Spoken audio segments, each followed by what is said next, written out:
Hello. We are back in the office. That's my wife's desk. Anyway, hi everybody. Woo! The chat is fired up, and rightfully so. Guys, here's the deal. Let's just clarify a few things.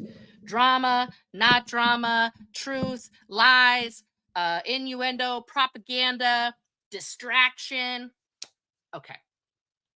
So the only thing that I ever try and talk about here, and let's just keep it, let's use the KISS model here.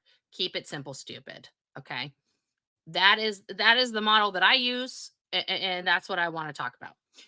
So, number one, as I've stated many times, these protests that are going on at almost every org around the planet right now, individually, every day, by mostly non-Scientologists, okay, never-ends, as they are collectively lovingly known as, are ruling the roost right now in terms of these protests.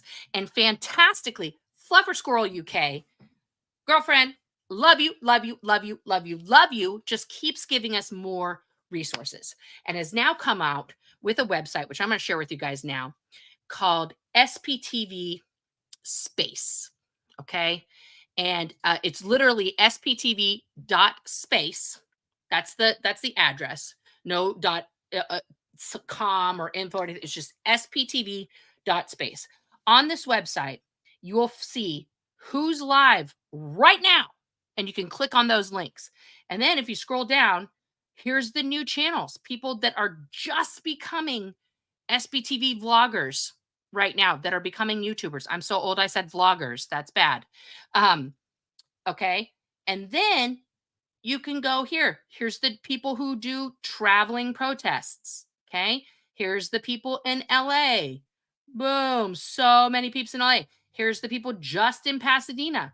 Right. And on and on and on and on to all. Oh, now let's go international. Like The Bachelor. Let's go to Toronto. They literally said that on The Bachelor. We're going international. And they went to Toronto. That was a sad season. Anyway, no hate on Toronto. Beautiful city, been there, loved it. I would absolutely move there. All right. So here's all the Canada peeps. Here's all the Europe peeps, including England and Scotland. Australia peeps, online peeps. All right. And as always, in our hearts, we've got KK. I'm going to be adding that reaction for you guys later on. I didn't get to that, but I will be adding the KK emoji for members. And then here's helpful links: Liz Gale's receipt, Laura FM, KK's GoFundMe, Josiah's, Give and Send Go, all of these things, pup groomer stuff, anything else that's going on that you need access to. There's for survivors. You can go to these places to get support in all of the countries that are like offering it. And then there's books to read. Okay. I mean, it's like Fluffer Squirrel UK. Thank you. Like I don't even know what to say. Alicia is proposing that we change it to the beloved squirrels, the sexy squirrel squad. I agree. These people are amazing. They are everything personified. They are just perfection. Okay. So these are the people that are out there every day. Go to this website, check it out. And make sure that if you want to see who's live, you want to see what's going on where, you want to subscribe to all these people, give them a like, help boost their algorithm, because they are doing the work. Okay. That's not in question here, only by certain other people, which is why I want to break this down. Not because I need clicks. Guys, yes, I love clicks. That's true. I'm a YouTuber. Like, let's not lie about it. I'm creating content. I want people to watch it. Okay. That's how this works, right? I make it the content, and then you watch it the content, and it makes a number, right? Okay. It's simple. It's simple. Easy peasy lemon squeezy. Okay.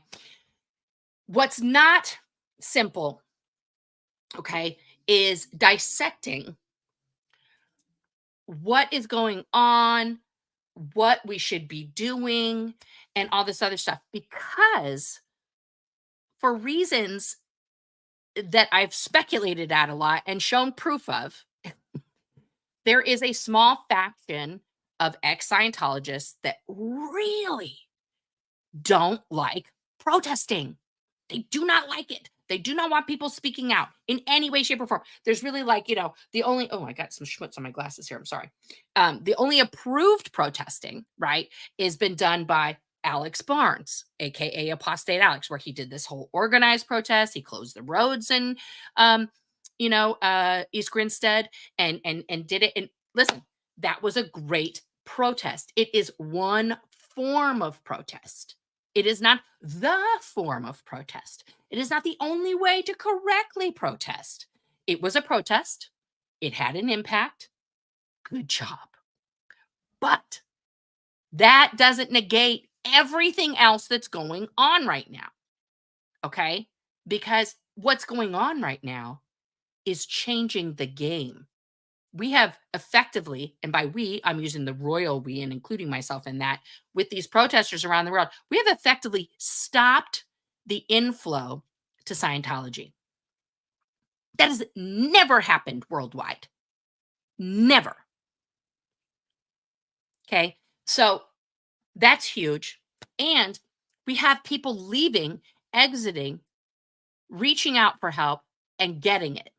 Also, that's never happened before the Aftermath Foundation. There wasn't an organized group that just had cash that had, for the purpose of helping those people, right? The Aftermath was first, and now we have SPTV Foundation. So there are now two foundations. You are free to choose whomever you want to get funds from, okay? But it seems to me, and we're going to go over the blog here in a second, by the evidence presented by a specific board member on the Aftermath Foundation, that they don't seem interested in really stopping Scientology. Okay, so let's just dive into it. All right, here we go. I'm not ignoring you guys, by the way. I am going to get into questions and everything at the end. Okay, so please put question or comment so that the mods can find it easier. Summer and Heather are working very hard. Also, let's try to be nice, okay?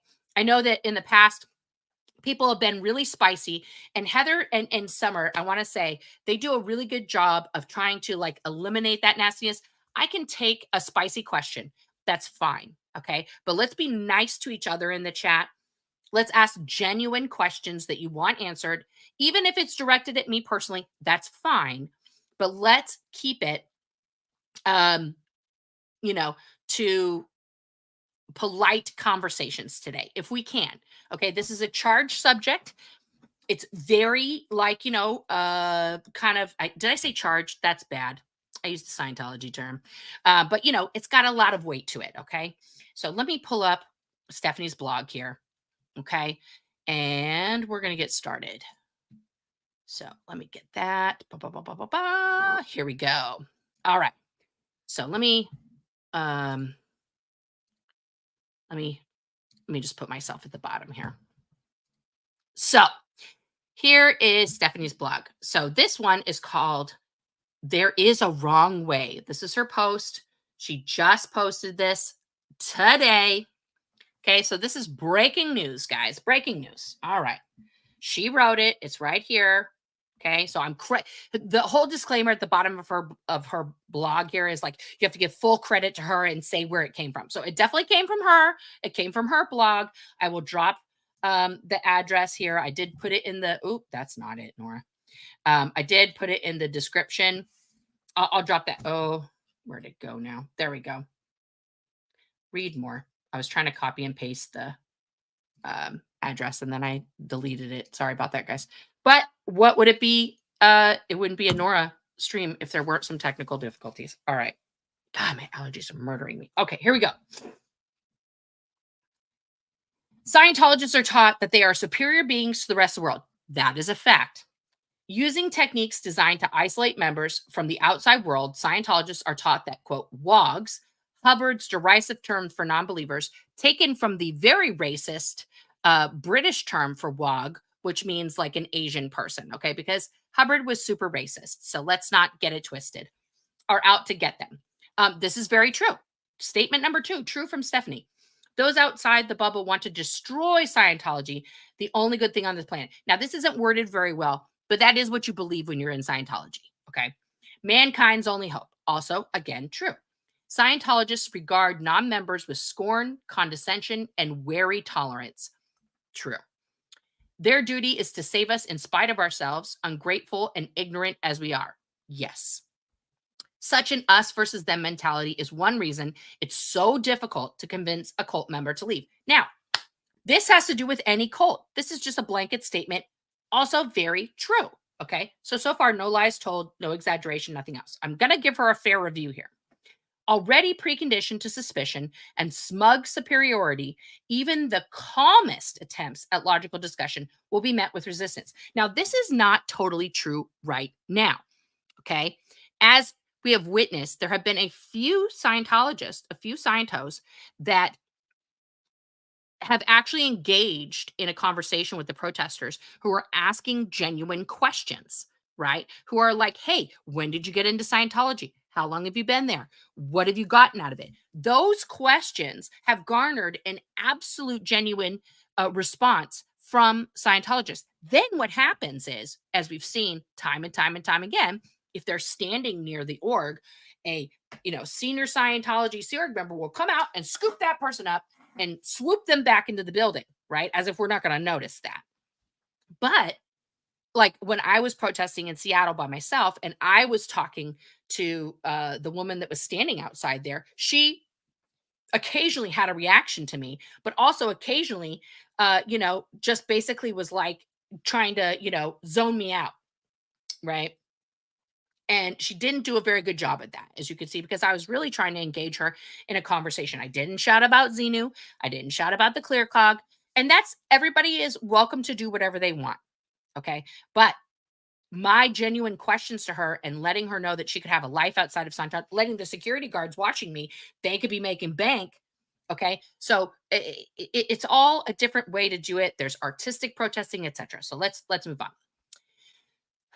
One of the best attributes of Leah Remini Scientology in the aftermath was that rather than angrily hurling accusations against the Church of Scientology, each show presented a personal account of loss, pain, and abuse in a way that was emotional rather than confrontational. So I'm going to call bullshit on this. When you say in Scientology, when we didn't have enough, when we didn't meet our financial goal, we ate rice and beans, that's a fact. It's not confrontational. It's not what is this? It was not, we didn't, it wasn't confrontational. Okay. When protesters say beans and rice are not a meal, that's not confrontational. That's sharing accounts of personal people who left and reminding the people inside that they are being, malnourished and they are not being treated well. Okay. That's not, it doesn't mean what you think it means. Now, did Leah's show not hurl accusations against the Church of Scientology? The entire show was accusations against Scientology. It's personal accounts of what happened, but each of those is an accusation about the treatment that that person had inside. If you're looking at this from like a totally legal thing, every person that went on that show and said, "Hi, I'm Joe. I grew up. I blah, blah, blah, blah, blah, blah, blah, blah." It tells a whole story, physical abuse, whatever. Blah, blah, blah, blah, blah. That's an accusation against the Church of Scientology for having done those things to that person. I'm saying, you did those things to me. That is j'accuse. Okay, that's what that means. All right. So whether it's presented in an artistically palatable way that you preferred, that's your opinion. Okay. And again, I'm going to quote Jamie Mustard on this. The Scientology in the Aftermath show brought Scientology and its abuses into the zeitgeist. Without that show highlighting the things that it did in the way that it did, the protests right now would not be happening. Okay. Because as a kid who grew up Hannah Montanaing my way through life, being an active Scientologist and going to a very public non-Scientology high school, walk around with my clear bracelet on, like I'm fucking the shit. I can tell you that saying you were Scientologist in the 90s, in the early aughts, meant you were in a fucking cult and people stopped being your friends. Parents would say, "Oh, you can't really spend the night at their house. That's not right." it was very bad, very ostracizing, and very upsetting, especially to grow up in the post Time article era. Okay. I can just tell you that from personal experience. So let's carry on. It was thought provoking and human rather than angrily accusatory. Again, she has to like double down on that. It's a lot of things. And if you ask Miriam Francis, it wasn't the whole story. So let's be real. The aftermath provided factual information from sources in such a way that should a Scientologist on the fence happen to watch an episode, it'd be less threatening and in your face and more food for thought and consideration. Tears fell rather than fists raised. Now, this one really pissed me off, this line. Tears fell rather than fists raised. Now, Stephanie is trying to subtly call out my BFF, Liz Gale here. Okay. And we're going to pop up her TikTok here right now because this is some bullshit. Okay. Doing this has been an international protest sign since time immemorial. You're holding your fist held high. We can do it. The Rosie the Riveter stuff. To say that doing this, like Liz did when we were protesting in front of Celebrity Center, and she said, no more kids, we're the last generation, and did this, is not impactful. She's not paying attention. And she might have a separate agenda. Just saying. So let's pull up Liz's TikTok here. And we're going to go here. So this is Liz's TikTok. Please go. She's got 55,000 followers. Give her a follow. And she's been doing a lot of, protest related things lately. Now, I want to, I'll bring that one up in a second. But let's scroll down here to, this is another protest one. So she's posting a lot about the protesters. Okay. But in particular, let's see here. I have to go back a while now because she's very prolific on the TikTokies. Is this one? Let's see. Let's go here. Yes. Can you guys hear that? People who lived the lives of abuse by the hands of Scientology. These are not strangers. This is it. If you produce 100 people who say that they were abused,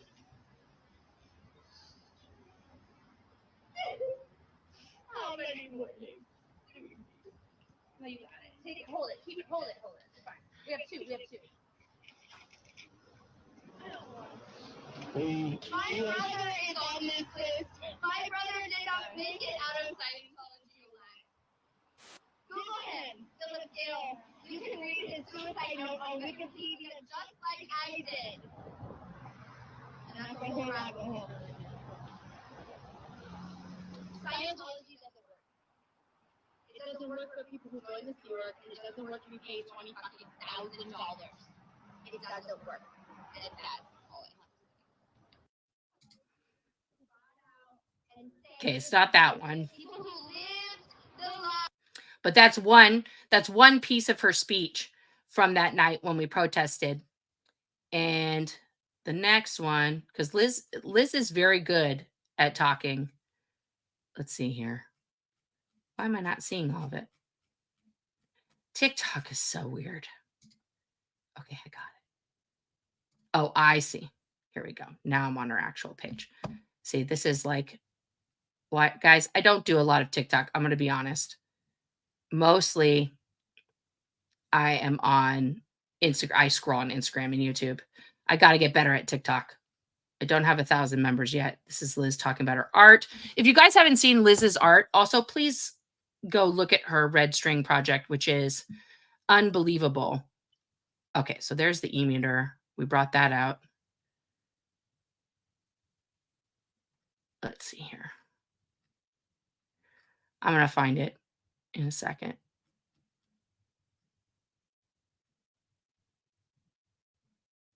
Let's see here. Okay, so this is LA.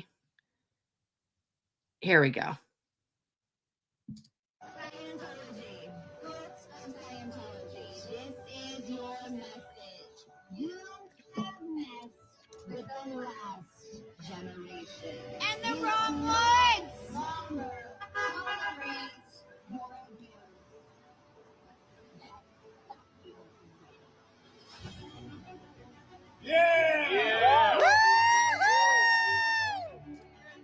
So right there, Liz is raising her fist. We've got the kids can't consent. We've got Liz Ferris here. We got double Liz action. This is powerful. This was a powerful protest. We carried the names of all of the children at that time. There's even more now. At that time, there was like 140 names on the list, something like that. There's over 200 names that have been that are on it now, of children born into Scientology who escaped, who had to leave, who are now ex-Scientologists, who are disconnected from their family, some of whom are dead because they unalived themselves and could not make it to this protest with us, or even to today, because that's what Scientology did to them. I will tell you that carrying those names, carrying my friends who couldn't be there with me around the building where I was held captive, was one of the most powerful things I've ever done in my life.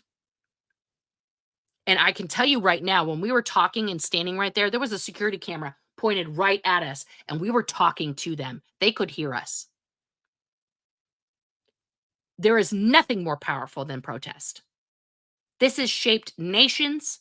It has shaped laws. It has changed lives. This is how we get things done in America. We are a nation of protesters that came here to say no more, no thank you, to things that we didn't want.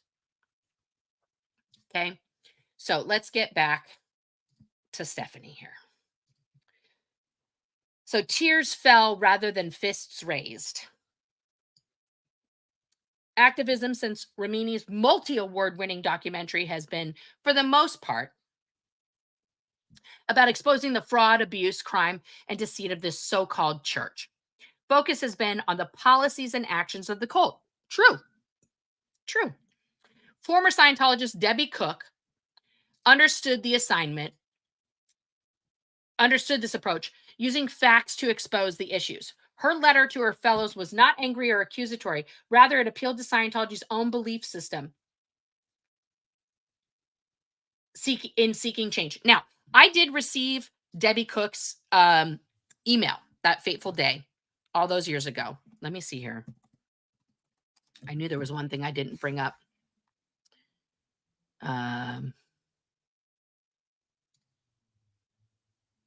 No, I can't find it right now. I have to go back to an old Gmail that I don't actually use anymore. So that's another one for another time. But I actually had a copy of that letter. Oh, there's a copy here. So she wrote this in 2012, guys. In 2012, Debbie Cook wrote a letter to all Scientologists, right? And this, surprisingly, Tony Ortega covered it when he was still working where? At the Village Voice, before he started his whole bunker. Okay. So, yeah. But it's still on the Village Voices thing. And it reads in part here. Let's go from here. Dear friend, I'm emailing you as a friend and fellow Scientologist as we enter a new year. It is hoped that 2012 can be a year of great dissemination and a year of real progress at the bridge for all Scientologists. Although I'm not in the Sea Org right now, I served in the Sea Org at Flag for 29 years. 17 of those years were as captain of the Flag Service Organization. I'm a trained auditor, NCS, as well as an OEC, FEBC, DSEC. So basically, she's giving her credits here in Scientology. She's an auditor. She's a case supervisor. She's an administrative. Basically, in Scientology, it's the equivalent of having a master's degree or PhD. All those things. She just listed out those other acronyms. Okay. I'm completely dedicated to the technology of Dianetics and Scientology and the works of LRH. I've seen some of the most stunning and miraculous results in the application of LRH technology, and I absolutely know it's worth fighting to keep it pure and unadulterated. My husband and I are in good standing, and we're not connected with anyone who is not in good standing.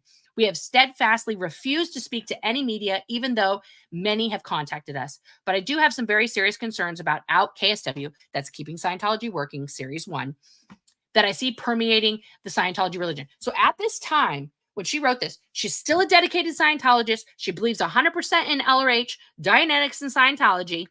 She's a fucking Scientologist. She's not left Scientology. She got kicked out of the Sea Org, okay? Not allowed to work in the fake space Navy, but still totally dedicated Scientologist. During those 17 years as the captain of Flag Service Organization, single-handedly took the passports of every foreigner that was, human, boop over there, made sure that all the children that were employed there, the hundreds of children that were employed there, had no rights, no visitation with their parents, and, forced them into labor and everything else. Okay. Debbie Cook's email was not an attempt to get people to leave Scientology. It was an attempt to get people to stay in Scientology and get rid of Miscavige. Hundy P, Aaron, Hundy P.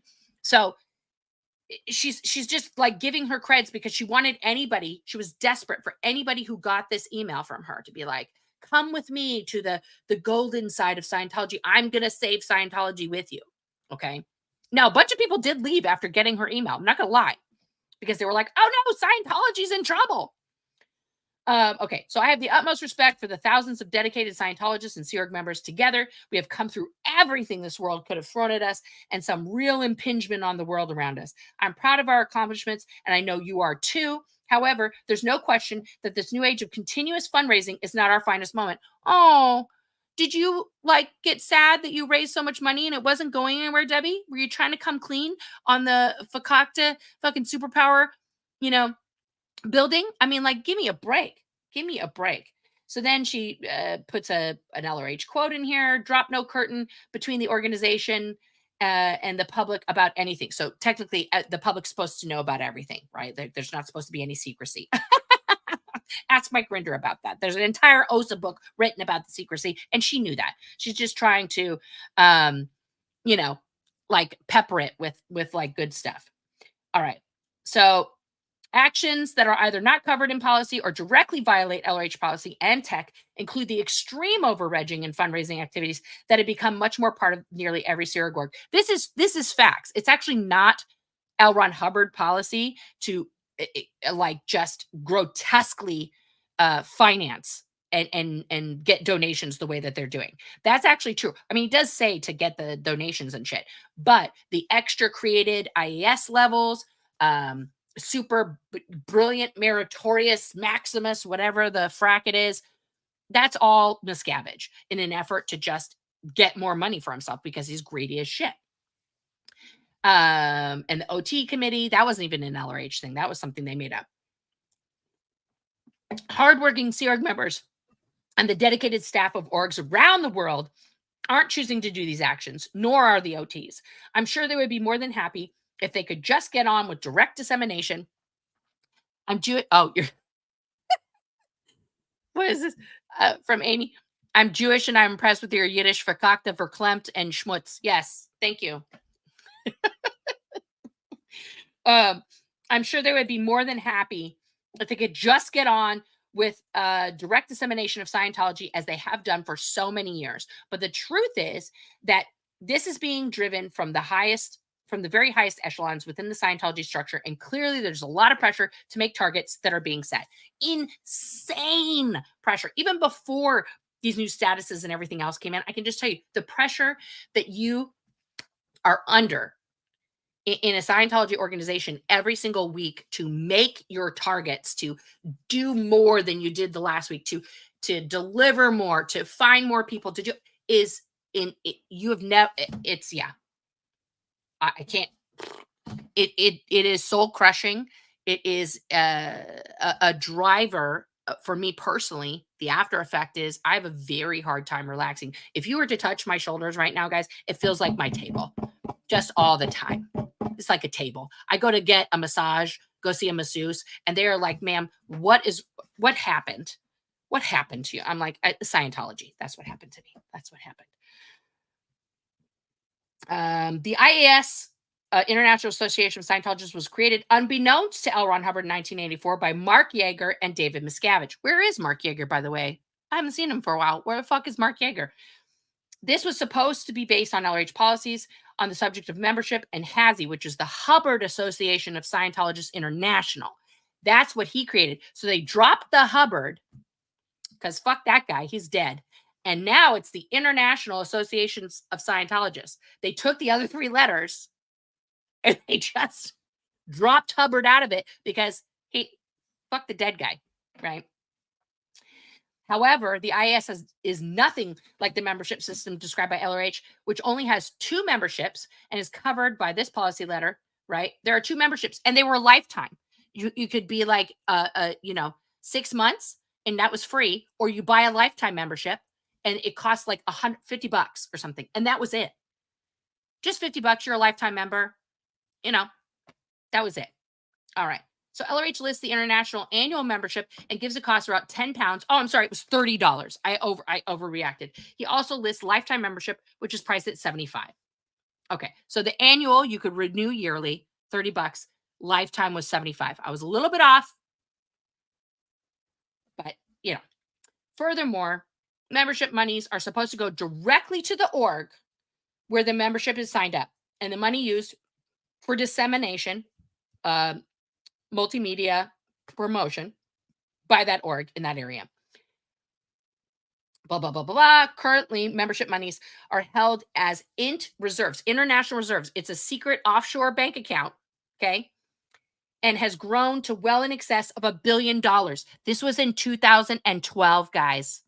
This is 12 years ago. They had $1 billion in reserves with a B. They have been collecting more money in the millions since then. I'm sure they might even be up to $1 trillion with a T, but they are multi-billions of dollars sitting out there in various accounts in Luxembourg, Crete, Cyprus, all of these different, in the Caymans, all of these places. Okay. So that, how do you think David Miscavige just waltzes into a fakakta courtroom and is like, I don't like this judge. Like, just did that and the judge is gone. It's called cheddar. It's called cheddar. Donated by the public, tax-free, and they're still paying their employee volunteers $47 a week. All right. Only the interest earned from the holdings have been used very sparingly to fund projects through grants. The interest, guys. Let's get that straight. If this is for rich, this is rich people math, okay? Like, which I don't participate in. I'm not a rich person. When you have so much money, banks will pay you high percentages of interest on that so much money. Then you could just live off that. That's what rich people do. They take their gajillions of dollars and they disperse it around to a bunch of places. They collect the interest, which is also tax-free, guys, and then they Oprah it up everywhere. Cheddar, make it rain. Okay. So let's get that straight. And this is inside knowledge that Debbie Cook had when she got promoted. Okay. That's how they're using the money. In fact, many of the activities you see the IAS events are not actually funded by the AIS, but by the Scientologists involved. So let's break that down for just a millisecond. So at the IAS event, they'll be like, and the IAS helped the nation of Congo by getting education in the whole country. They'll say something outlandish like that. And then they'll show pictures of Scientologists in the nation of Congo, like milling around, photo op pictures, all this kind of bullshit. What they don't, what Debbie's telling you, those Scientologists in that picture there, who bought the tickets for them to fly there? Those people. Who paid for their room and board while they were there? Those people. Who paid for the books, the materials that were distributed, the chairs they bought for a classroom, whatever? Those people. It is not the IAS when they approach a public Scientologist, they say, we need you to help us get 10,000 Way to Happiness books into Israel right now because of the war in Gaza. That's as an example. I'm sure that's something that's come out of a registrar's mouth. So the Scientologists will be like, oh yes, the Way to Happiness is going to solve the war in Gaza. I'm going to do it. So they write a check to the Way to Happiness Foundation for, the equivalent, whatever that would cost, what they say it costs to print the Way to Happiness pamphlet, which literally costs pennies per one, but they tell them it's like $1.50 or $2 per copy. So 2 times 10,000. Okay, let's just say it's $2. That's $20,000 that one person is just given. They take that money, they put it in an offshore bank account. Maybe they print the pamphlets or not. You never, get to see the delivery. Like when my mom started saying to me she was going to donate for her next IAS level, I said, "What is it for? What are they asking you for this money for, Mom?" And she said, "Oh, they need to get chairs for the new building they were opening." I was like, "Really? How much is, your donation that they're asking you for?" "Oh, 20 grand for chairs." Where are they getting these chairs from? And she didn't know. And I was like, "Okay, well, why don't you do this? Why don't you just tell them, hey, you need 20 grand worth of chairs. Just tell me where you're ordering from, and I'll just, send the money to the company and then just have them delivered to you." Because what the hell are they doing with your money? Are they going to show you the chairs they bought? Are they going to show you the hundreds of chairs? Do you get to be there when they're delivered and be like, "These are my chairs"? Or they have your name on it? No, none of that. Then it's bullshit. Where is the money going? And why are these chairs so expensive? Like, can we get better? There's a lot of chairs. Go to IKEA. What? I don't know what we're doing. Right? Like, this is a bunch of bullshit. So that got her to start thinking, because she was like, "Yeah, that is a good question." Right? So she didn't end up donating that, thankfully, but not everybody does that. So then Debbie goes on to say, "Think about it. How many ads disseminating Scientology, Dianetics, or any Scientology affiliated programs have you seen on TV, heard on the radio, seen in newspapers? I haven't seen one in 4 years, and I've lived in San Antonio, Texas, the 7th largest city in the US. How many have you seen?" Now, in 2012, she had been out for 4 years. That means she left in 2008. She's living in San Antonio for 4 years. No Scientology advertisement on the regular, but they had asked for IES donations to put ads everywhere. That's what they told them. That's what they told the people. They were putting ads on all the stations nationwide. We're getting Scientology out there. Never happened. Never. We see one ad a year, everybody. And where's that? The Super Bowl, which they also fundraise for. But they don't need to fundraise. They have it. David Miscavige could walk in with a wad of cash and throw it at him like he's at the strip club. But he's not doing that because it doesn't work well. Okay? Donating anything more than a lifetime membership to the IES is not based on LRH policy. The article, What Your Donations Buy, the auditor. So she's trying to convince people that current Scientology in 2012 is completely off the rails. It's not per L. Ron, right? So she keeps listing these policy letters and that, right? I read this to my mom because she refused to open it.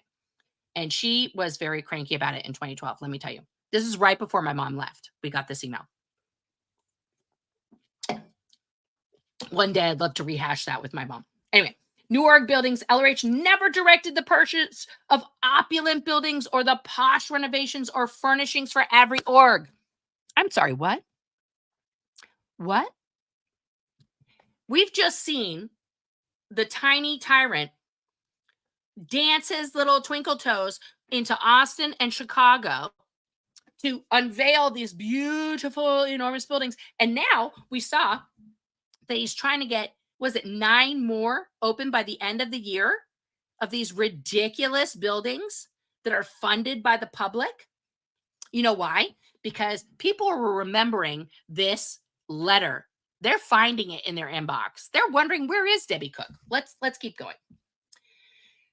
In fact, if you read this policy letter, the Ideal Org, which is this program has been called, nowhere in it will you find $20 million buildings or even any reference to the poshness of org premises at all as part of LRH's description of an ideal org. Instead, an ideal org was one that delivered and moved people up the bridge, something that's not a part of the program. Like the whole point of Scientology is you come in, you start down here at the bottom, and you move to the top. The Ideal Org program is just about a real estate money-making scam. It's like, give me a break. It's like Stephanie's never read this letter. Oh, right, because she wasn't a Scientologist and she didn't get it mailed to her. Guys, sorry to get so spicy. For those of you who didn't have the pleasure of growing up in Scientology or working under Debbie Cook, like I did as an outer org trainee, or Serge Delmar did for years as one of her, auditors and things, she was not a nice person, guys. So to get this letter from her that's just like, guys, I am just the princess you've been waiting for to save Scientology, was a little bit like, really? Really? Anyway, as a result of this off-policy altercation, the ideal org policy letter, we have the majority of top OTs now deemed OT ambassadors, another Miscavige creation, heavily engaged in fundraising activities that include bingo, pirate dinners, knitting classes, hay rides, and many other activities strictly revolving around raising funds for the required multi-millions of dollars to fund their ideal org as part of this. People around every org are now asked to donate to their local ideal org instead of their own services or their own bridge. Guys, already we've gone over many, many, many times how much Scientology costs, right? It costs a lot of money. Okay. So this is a very good point for Scientologists to consider when they are thinking about their money, right? Because if you're donating, let's say, like, let's go back to my original example of the 20 grand, right? If you're asked to donate 20 grand to reach your next IAS level, you then don't have $20,000 for those blocks of auditing that you need in order to continue your ascendance up the bridge to total freedom. Now you also have to give additional 20 grand to do your next Scientology step, whether that's training, auditing, or a combination of both. Because the IAS has nothing to do with you marching up the bridge. It is literally just give me money, money, money. Okay.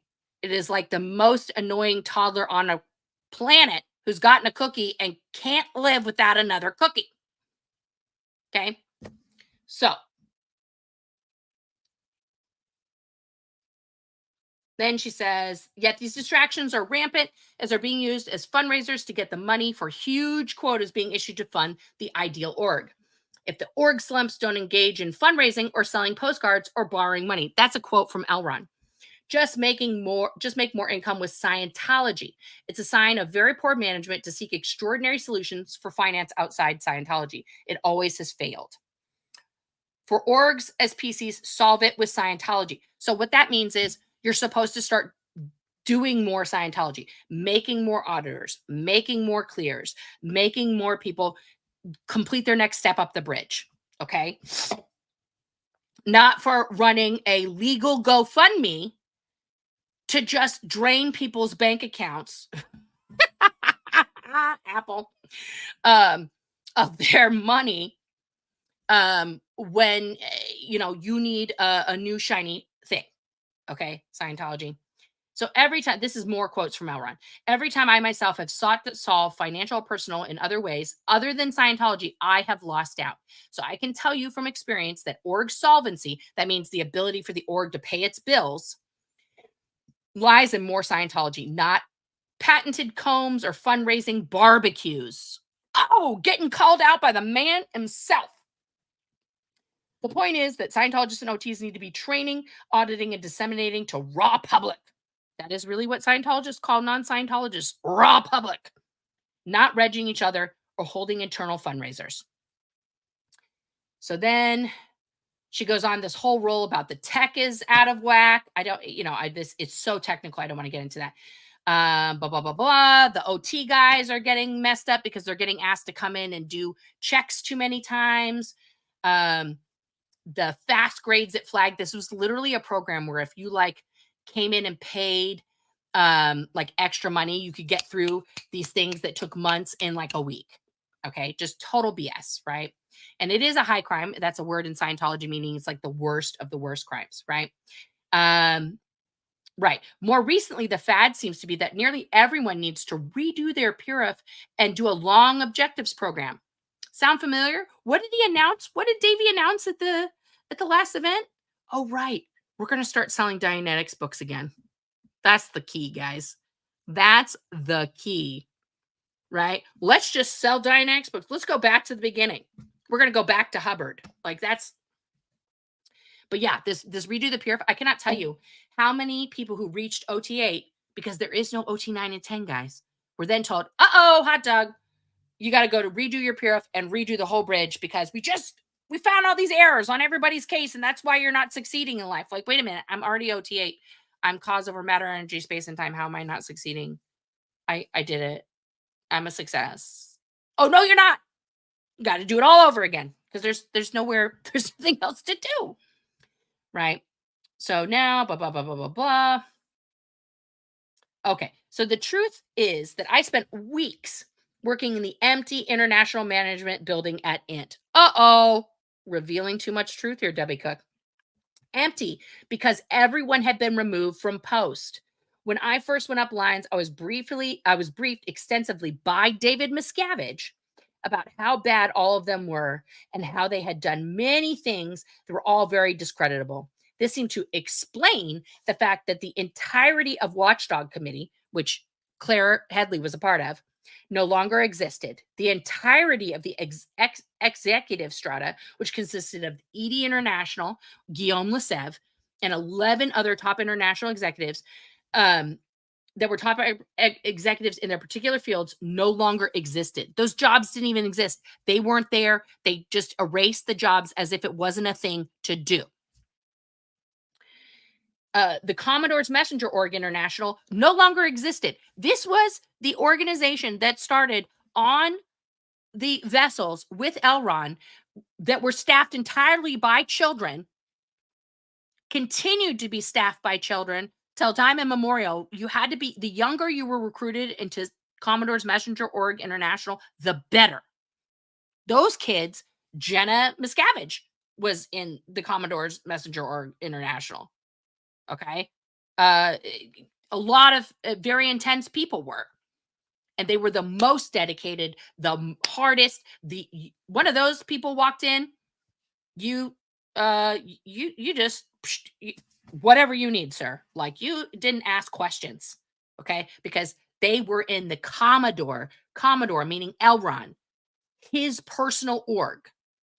Miscavige couldn't have that anymore. Fuck that. Get rid of the old man. All of these key command structures of Scientology International put there by Elron had been removed. There were hundreds and hundreds and hundreds of unanswered questions, letters and requests for help from org staff written based on LRHED. So there's boxes in every org where if you're having a problem, you can write to the office of L. Ron Hubbard, or you can write to RTC, or you can write to your WDC representative, or you could write to you could write to EDINT, right? Your personal thing, like, today, sir, here's what happened, blah, blah, blah, blah, blah, blah. This has been functional since L. Ron started Scientology. Up until when I left in 2004, people were still able to write, quote unquote, up lines up to the executives to tell them of things going on, air their complaints, whatever. This was like a line of communication that was confidential, that you were able to reach out to those people that perhaps you didn't work with every day, right? As an example of this, how this worked, when I was born, my mother, and I used to have it, I don't know if I threw it away when we were moving, I think I might have, but L. Ron and Mary Sue sent a card to my mom with my name on it to welcome me into the world, right, in 1976. And they sent me a music box as a present. It was a really good music box. It's a good tune. I think it was a Bach tune in the music box. But that was a way for people to reach the founder and to reach the other executives under him to keep the organization flowing, right? Because communication's the universal solvent, guys. That's what L. Ron says, okay? After I got to spend some quality time with Heber, where's Heber? Ray Midoff, Senior CS International, where's he? Norman Starkey, RIP, he's dead now, but he used to be the biographer, and Guillaume, Executive Director International, as well as the entirety of international management at the time, who were all off post doing very long, harsh ethics programs. This is just before the hole. Okay, they weren't in the hole yet when she first got there, but they were all just like doing, digging ditches and doing other shit. There is no denying that these top executives all gradually disappeared from the scene. You don't see them at the big events anymore or on the ship at the maiden voyage. Correct. Who do we see at the event, guys? David Miscavige. David Miscavige has now become the leader of the Scientology religion. Yet what LRH left behind was a huge structure to properly manage all aspects of the Scientology religion. He put a complete and brilliant organizational structure, debatable, not the one individual. There's never supposed to be a leader other than LRH himself as the goal maker for our group. This is correct. LRH knew he was going to fucking die one day. He was not under some delulu idea that he was going to live forever. Okay, guys. He knew his time was limited on Earth. So he did put this structure there to keep the machine going in perpetuity, because I do believe he was going to come back at some point and be like, hey, y'all, it's me. I'm back. And like, fucking take over the riches and shit. Okay. But of course he had to go to Target too, to map that out. Whatever. I don't know. But I really think he thought he's going to remember all this shit and he's going to come back as a baby and be like, I'm Elron, and like have his parents march him into the org and like, take over as a little tiny baby or something. And of course that has never happened. No one has come back with the true knowledge of being Elron and kick David Miscavige to the curb. Also, if they did, David Miscavige would probably unalive them because he wants to keep control of this. That's just facts. Let's be honest. So there is a situation here. And even if you've not been to the International Management Base, which 99% of Scientologists and Sea Org members have not, you should be able to see that the overredging and frequent tech changes are not okay. And you have a responsibility. We're gonna play into their help. The zombie help situation has been activated here in this letter. To do something to keep Scientology working. You should be able to find and read the references on the membership in OEC volume. So she tells you where to go find it. If you don't want to make waves or put yourself in danger of being taken off the level or denied eligibility, then there are some simple things you can do. Oh, helpful tips, hot tips from Debbie here. First and foremost, withdraw your support from off-policy actions. Good luck. Stop donating to anything other than your own services and actual bridge progress. Simply demand to see an LRH reference that says you're required to make other such donations. No one will be able to produce any references because there aren't any. Now, I can tell you right now, if you're a public Scientologist and you got this and you're like, okay, this sounds legit, and the person's like, hey, before we start you on your next auditing here, you do need to, we need to discuss getting you up to meritorious maximus simosis. And, that's super important. And if you said, what's the LRH reference on that? You're going to be thrown in ethics. You're never going to take another step in Scientology. You're going to be declared an SP and booted. Because she's correct that there are no references. There is no Elron writing about it. But the reaction to you doing this play-by-play will be to boot you right out, okay? Because we can't have dissonance. We cannot have, anything other than, the machine that David has created here, okay? Stop supporting any of the activities that are being done to forward off-policy fundraising, like the buildings and all this other stuff, right? The other thing you can do is send this email to as many others as you can. Chain emails, anyone? Remember those from the early aughts? If you don't forward this email, bad luck will find you for the next 30 years. She fucking just made a chain email for Scientologists. Like, give me a break. Please keep this email among us, the Scientologists. The media have no place in this. You may wonder why I've not written a knowledge report and gone about my business. The answer is I have. She wrote a knowledge report, guys. She wrote a knowledge report. That is the equivalent, okay, of leaving a note on a stranger's car in a parking lot of 10,000 people saying, you park like a dick, and then expecting that person to change their life. And you just made all of parking great. Okay. But there is no longer anyone to send that KR to. She didn't even submit it. It's just sitting here on my computer, guys, just waiting. Just waiting. but you should, like, she didn't even have the balls to, she didn't, well, she's a woman. She didn't even have the tits to send the knowledge report to anybody. Because technically, guys, in Scientology, when you write a knowledge report, you have to send a carbon copy, literally sometimes written with carbon paper for those of us who are old enough to remember carbon paper, um, to the person you're writing the knowledge report about. That's how scared she was of David Miscavige, guys. That's how scared. Okay. She wouldn't even send him a copy of this supposed report that she wrote about him. Okay. You can and should write reports and bring off policy to the attention of local org executives and local Sea Org members. Find your local chaplain now. We are a strong and powerful group, and we can affect change. We have weathered many storms. I'm sorry that I'm the only one. I'm the one telling you, but a new storm is upon us. Its waves are already in the media, and the world around us. Oh my God, the world is so scary. The truth is that as a Scientologist, you are more able, more perceptive, and have a higher integrity. Scientology is supposed to allow you to think for yourself and never compromise your own integrity. And most certainly, LRH held every Scientologist responsible to keep Scientology working. Oh God, this is just like making me want to barf. Read this. Blah, blah, blah, blah. I just want things to be right. You have a very simple obligation to LRH. Don't participate in anything off policy. Let others know they should not either. If every person who reads this email does nothing more than step back from off policy actions, we would have a changed direction. If we took all that energy and directed it into auditing, training, and raw public dissemination, we would be winning. And that is what I wish for you and all of us as we ring in this new year. ARC, which stands for Affinity, Reality, and Communication, because that's like the Scientology, live long and prosper. ARC, Debbie Cook. All right, so, that's a long one. Anyway, then what happened right after that, guys? Oh, Debbie Cook went to the media, and she went and got a lawsuit, and she got the what? The cheddar, because she knew how much money they had to give. She got paid.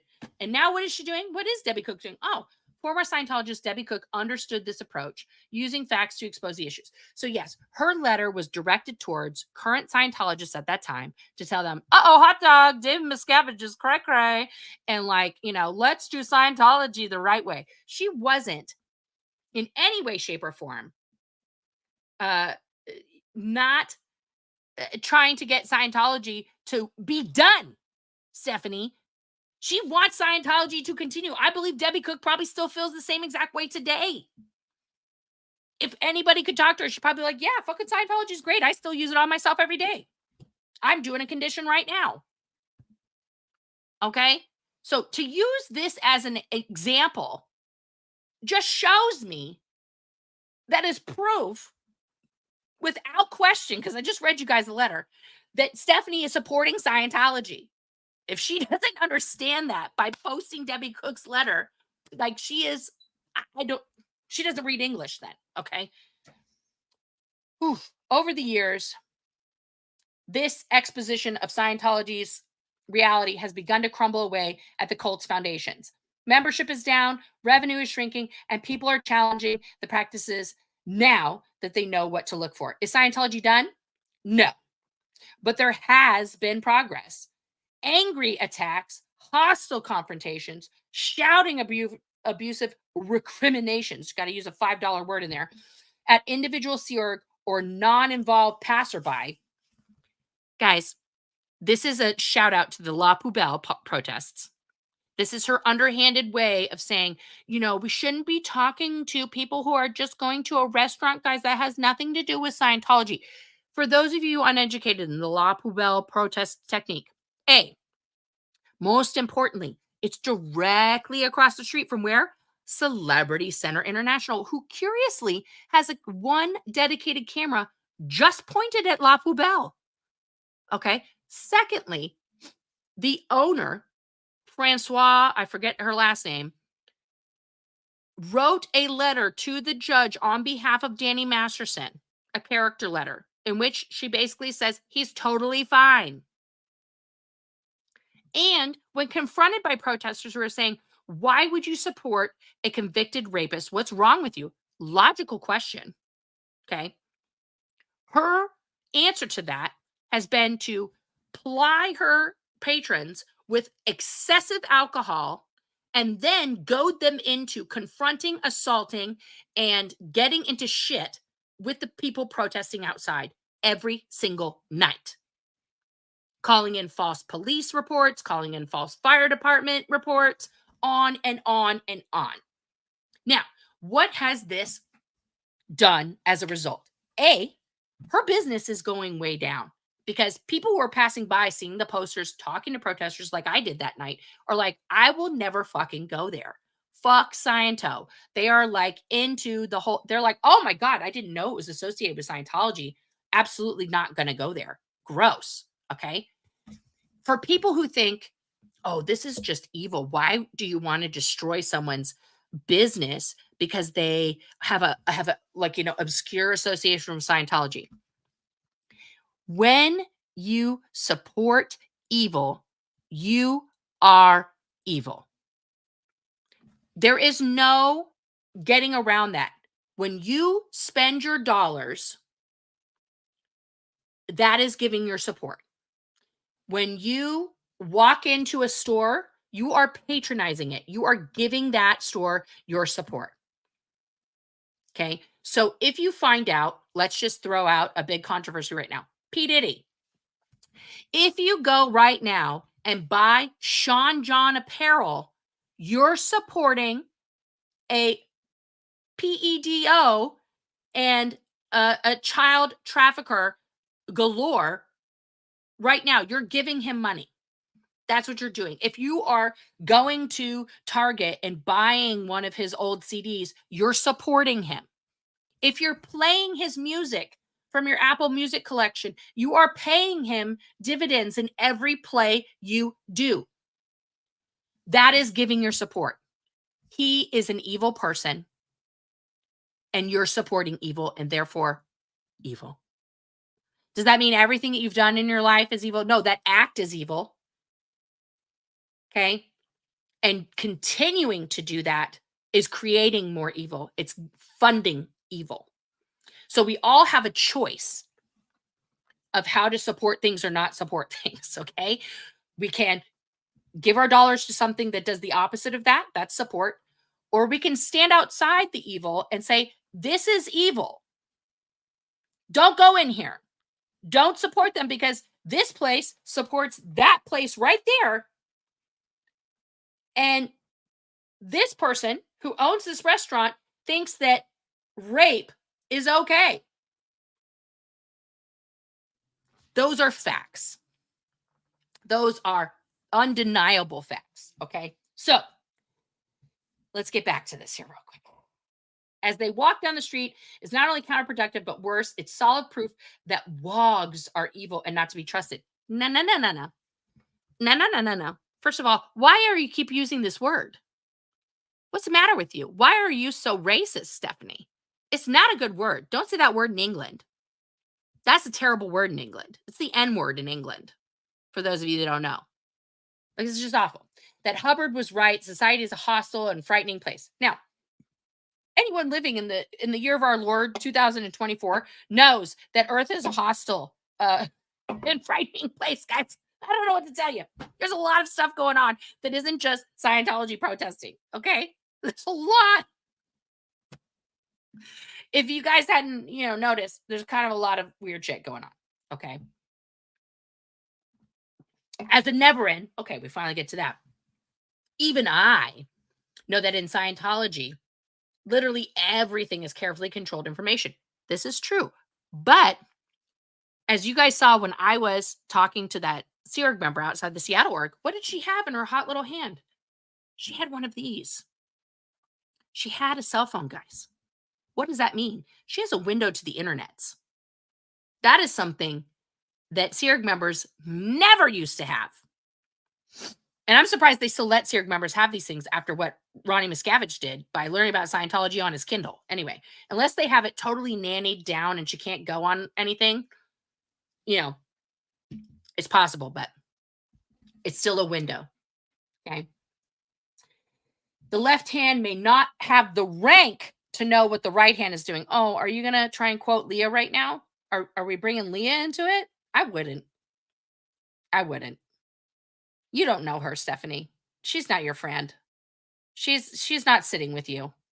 Don't do that. Don't do the Mike Rinder thing of like, I'm going to use Leah as a shield now. Give me a break. One executive is in the dark while another has knowledge and is even that carefully controlled. Oh, are you trying to say Mike didn't know anything ever? And he was just like in the dark. He just wasn't running OSA for all those years, running all of the ops on the people who were protesting Lisa McPherson. We have videos, Stephanie. There's videos on the internet that show him there. Like, stop trying to play smokescreen for a man who knew of the shit that was going on. Now, does he remember all of those things? Is it possible that he has blocked all that out of his memory because it's too much for a single human being to bear the amount of evil that he conducted in his lifetime? Absolutely. I 100% believe that. How can we prove this theory? How many times in history, and it's happened a few times, and I don't know the exact number, but we've all seen the 90-plus-year-old guys who were officers in concentration camps during World War II, who finally got located all of those years later. They'd been living a totally normal life, right? They had kids, they have grandkids, they held a job down, they moved to Argentina, all of these things, totally normal. And they finally got discovered. They finally found them. And did the Hague say, well, sir, you're in your 90s now. I guess we could forgive you because time has gone by and you don't even recall what you did is like a bad thing. You were just following orders. Sad panda for you. No, they threw those motherfuckers in jail because they committed crimes against humanity. Because they had proof of those crimes committed by that person, whether they remembered it or not. Okay, trauma affects us all in various ways. I'm working through my trauma right now, guys. I am in therapy multiple days a week, okay? Because I have a lot of trauma and it hit me all at once in January like a fucking tidal wave. I had done what Mike Rinder's doing. I had blocked all these things off. Wait, just so far away from me. I couldn't even see it anymore. It was like, is that trauma? I don't know. It's there. I don't think about it. Okay. And then it slapped me in the face like a too spicy bite of food, and then you can't get that spice out of your mouth no matter what you put in there. My mouth is still on fire, guys. I'm just able to be comfortable with it, talk about the things I need to talk about, and then go meditate for a bit to calm down. Okay? That's the difference. I've learned some skills. Okay? That's the difference. So, her trying to throw this out here right now is just literally more smokescreen for Mike Rinder and Mitch Brisker, who, by the way, I did receive an email about after this whole thing. To say the right hand doesn't know what the left hand's doing. I'm not going to pull the email up because I haven't had time to redact it, but I will read it to you real quick. So I got an email yesterday. I get too many emails. Here we go. So it says, "Hey, Nora, I've been following you and Aaron for a while and was shocked that Mitch is on the scene. Essentially, when we first moved to LA and my wife was not SAG yet, her agent had her do a few films at Gold. She was an anthropology major at school and did it because she was really curious. I asked her what she remembered about Mitch, and she said, quote, the Steven Spielberg imposter? Her other recollections were that he was the only non-Seorg person on set besides the actors, okay, and that the Seorg members surrounding her had Nordic accents and looks, so just like Aryan Nation, okay, and waited on Mitch like a god. I had her send me the documentation she had to sign that informs her they would be running a background check on her and that she was not allowed to have been in psychiatric care or on psychiatric meds in order to get cast. I'll send you the document. So they did send me the document. And Let me see if I can just, okay, there we go. Let me share this document with you guys. Because then I asked, after I got the document, I asked for a follow up to just see if there was like, can you tell me a little bit more about this godlike thing? And they said back to me, I wish it was more specific than just her recollections. She was mostly focused on how crazy the setting was at Gold. But she said he's not a Scientologist, right? So she thought Mitch Brisker was not a Scientologist at all, the way he was being treated. Meaning the vibe was that he was an outsider bigwig being treated incredibly well by all these Nordic looking women dressed in Navy uniforms. The woman, okay, so yeah, I'm not gonna, okay, so there was a specific person that they were in contact with. Let me stop this screen here real quick and let me present this here. So this is the form, guys, that she had to fill out, okay, to do the casting at Gold, right? So it says Church of Scientology International, Golden Era Productions. Her stuff is redacted here, and that's fine. So information. This, oh, how do I make this bigger? I cannot oh, there we go. So much better. Yes. This project is for the making of a religious instructional film for the Church of Scientology International. It's important to us that you ask any questions you have and that you feel properly informed as to our church's viewpoint on specific issues. Please know that the Church of Scientology International is strongly opposed to the use of drugs and to psychiatric drug use. Please also understand that it is a rule that no church employee or independent contractor engage in the use of either type of drug, street drug or psychiatric drug, while on church property or participating in a church project. So even if you're at home and you have an antidepressant or you have a sleep aid, because all of those are classified as psychiatric drugs outside of melatonin, you can't take that if you're going to be on this project. It is therefore important that you are aware of this before embarking on filming with us. Due to our extremely strong concerns about psychiatric abuse, and our belief that psychiatric drugs destroy individuals, the church does not wish to hire any person who is or has administered psychiatric drugs or who in any way is or has been employed in a psychiatric ward, a psychiatric clinic, or psychiatric hospital, or who in any capacity has been assisting with or who has been delivering psychiatric treatment to patients. That is the longest run-on sentence ever. Just because you put or in there doesn't make it grammatically correct.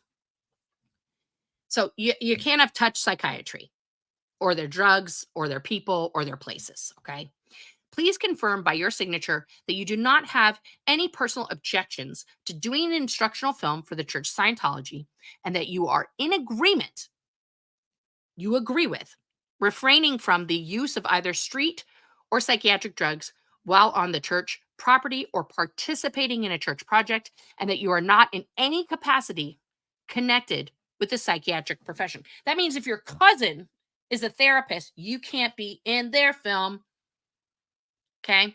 And then we have her sizes. That doesn't matter. She was a perfect looking, I'm sure, tiny little woman that they wanted, to have in their production. Okay. So that is how paranoid they are. Like when we say that they think that psychiatry and everything else is crazy doodles, that is what you're indoctrinated with, guys. Okay. As a person, it's not mild. And that's what they're requiring of contracted, regular sauce people in the world. Okay. So, but like literally, Mitch was surrounded by Nordic women treating him like a god, got paid $8 million, and now wants to come and tell all of us how he's a victim. I'm sorry. I'm sorry, that kind of made my day. Do you know how many women waited on me? None, because I was the gay and I got in trouble for thinking thoughts. Okay. So like, yeah, we're going to get back to the rest of the Stephanie thing here, guys. Oh my God. So many things to share these with you guys today. All right. So The Sea Org woman covering the front desk in LA, of course it's a woman. So gender stereotypical. First of all, the person covering the desk in Seattle was a young man, Stephanie. Women are not just always in reception, okay? I know she was referring to the test center, guys. I'm just being facetious, pointing out the sexism. The Sea Org woman covering the front desk in LA probably has no idea about the accusations being hurled at her. All she knows is that she's going to be in trouble because while these angry people are outside the door, her stats are going down for the week. Good. Good. Why are we concerned with her ability to keep her stat up, Stephanie? We're trying to end Scientology. We want all the stats at 0. This is a simple equation. And if the stats keep going down, despite them doing more Scientology, they're going to start realizing I'm in the wrong side. Like, what are we trying to accomplish here? Do we need to discourage the public interest from Scientology? Absolutely. Yes, we do, Stephanie. Good job. Is fury the way to accomplish it? Absolutely not. I disagree. Also, what is her definition of fury? No one is going in there like the Avengers and Hulk smash, pop, pop, pop, pop, pop. Like, what is she talking about? What is she actually talking about? Does the grandstanding and theater of confrontation drama garner views and attention? Indisputably. Indubitably. Like, where are we? We're all over the place with this. We're all over the place. Does the grandstanding and theater of confrontative, that's not a real word, drama garner views and attention? Okay, so this is her call out to DOA, who wears costumes. He draws a lot of art. He paints his whole van. Does that get people to look at him? Yes. Does it drive Scientology crazy that he is so visible and so loud and so out there? Absolutement. He is doing again, all the protesters, but he's doing it because he's a performance artist. He's using his art as a way to showcase the abuses of Scientology. Amen to that. But she doesn't like it. She doesn't like it. It's not her taste. It's not her vibe. Is it going to affect long-term change or help someone in crisis right now who's struggling with the decision to leave the cult? Yes. Yes, it will. 100% it will. How could it? Stephanie, it's called putting a seed of doubt in somebody. And that's why all of the different SPTV creators and protesters are needed. Because if DOA isn't someone's bag of chips, maybe Laura FM is, or maybe Jessica Palmadessa is, or maybe Confidence Chris is, or maybe, LA Cam is, or maybe Chris Without a Hellcat is, etc., etc., etc. Because one person being seen and they're like, I don't like that. But then they're like, oh my God, there's so many of these people. And they click on someone and they start watching. They're like, they're speaking to me. Oh, shit. That's why it is so important, because we're all talking the way we talk, and somebody else out there talks the same way, and it rings true for them. So that's how it happens, Stephanie. Just in case you needed some edification about that. Outside of Scientology, the world is bad. Non-members want to destroy the one hope for this planet has for salvation. Blah, blah, blah, blah, blah, Stephanie. You weren't a Scientologist. You don't even believe that unless you do. Unless you've started doing Scientology with somebody and now you're a Scientologist. Like, that's just, it's not worded well. I get that she's trying to talk about Scientologist belief, but it's, what reinforcement of this belief could be more effective than seeing dozens of angry, shouting people outside your building? Would you trust anyone to help you if you looked out your window and saw this? So now I'm going to, again, go back to Liz's TikTok. And we're going to go to the post that she's talking about. Because when Liz was in Clearwater this last couple weeks ago, she was hanging with her BFF, Jenna Miscavige. And this I want to tell you the story of a Scientology princess warrior, my baby bestie, Jenna Miscavige. Here she is, drawing a huge middle finger pointed directly at flag. Scientology's Mecca in Clearwater, Florida. It all starts in the 1980s. My I'm going to pause right there because she's going to tell her history. So Jenna Miscavige drew that. But on Stephanie's blog, she wants to compare this middle finger to Scientology drawn in chalk that will wash away probably that day with the next rain that rolls through Clearwater, to this, to graffiti on the basilica, the Catholic Basilica of the Immaculate Conception, that says Satan lives here and Jesus was here. Putting graffiti, which is permanent marks, on a religious building is a hate crime. Saying things like this, it can be a hate crime. I mean, I don't know. Maybe Satan does live there. But there are entire people dedicated to showcasing hate crimes. This guy's my favorite, Erasing Hate. He goes around to places that have put up actual hate and removes it for free just because he can. Oh, like that symbol and those symbols and people defiling synagogues and this and, this and that and this, right? And that, all kinds of hate. This, whether it's anti-LGBTQ, anti-Semitic, he goes around and gets rid of it off of people's pages, off of people's property. But she thinks that this and that kind of stuff is the same as this.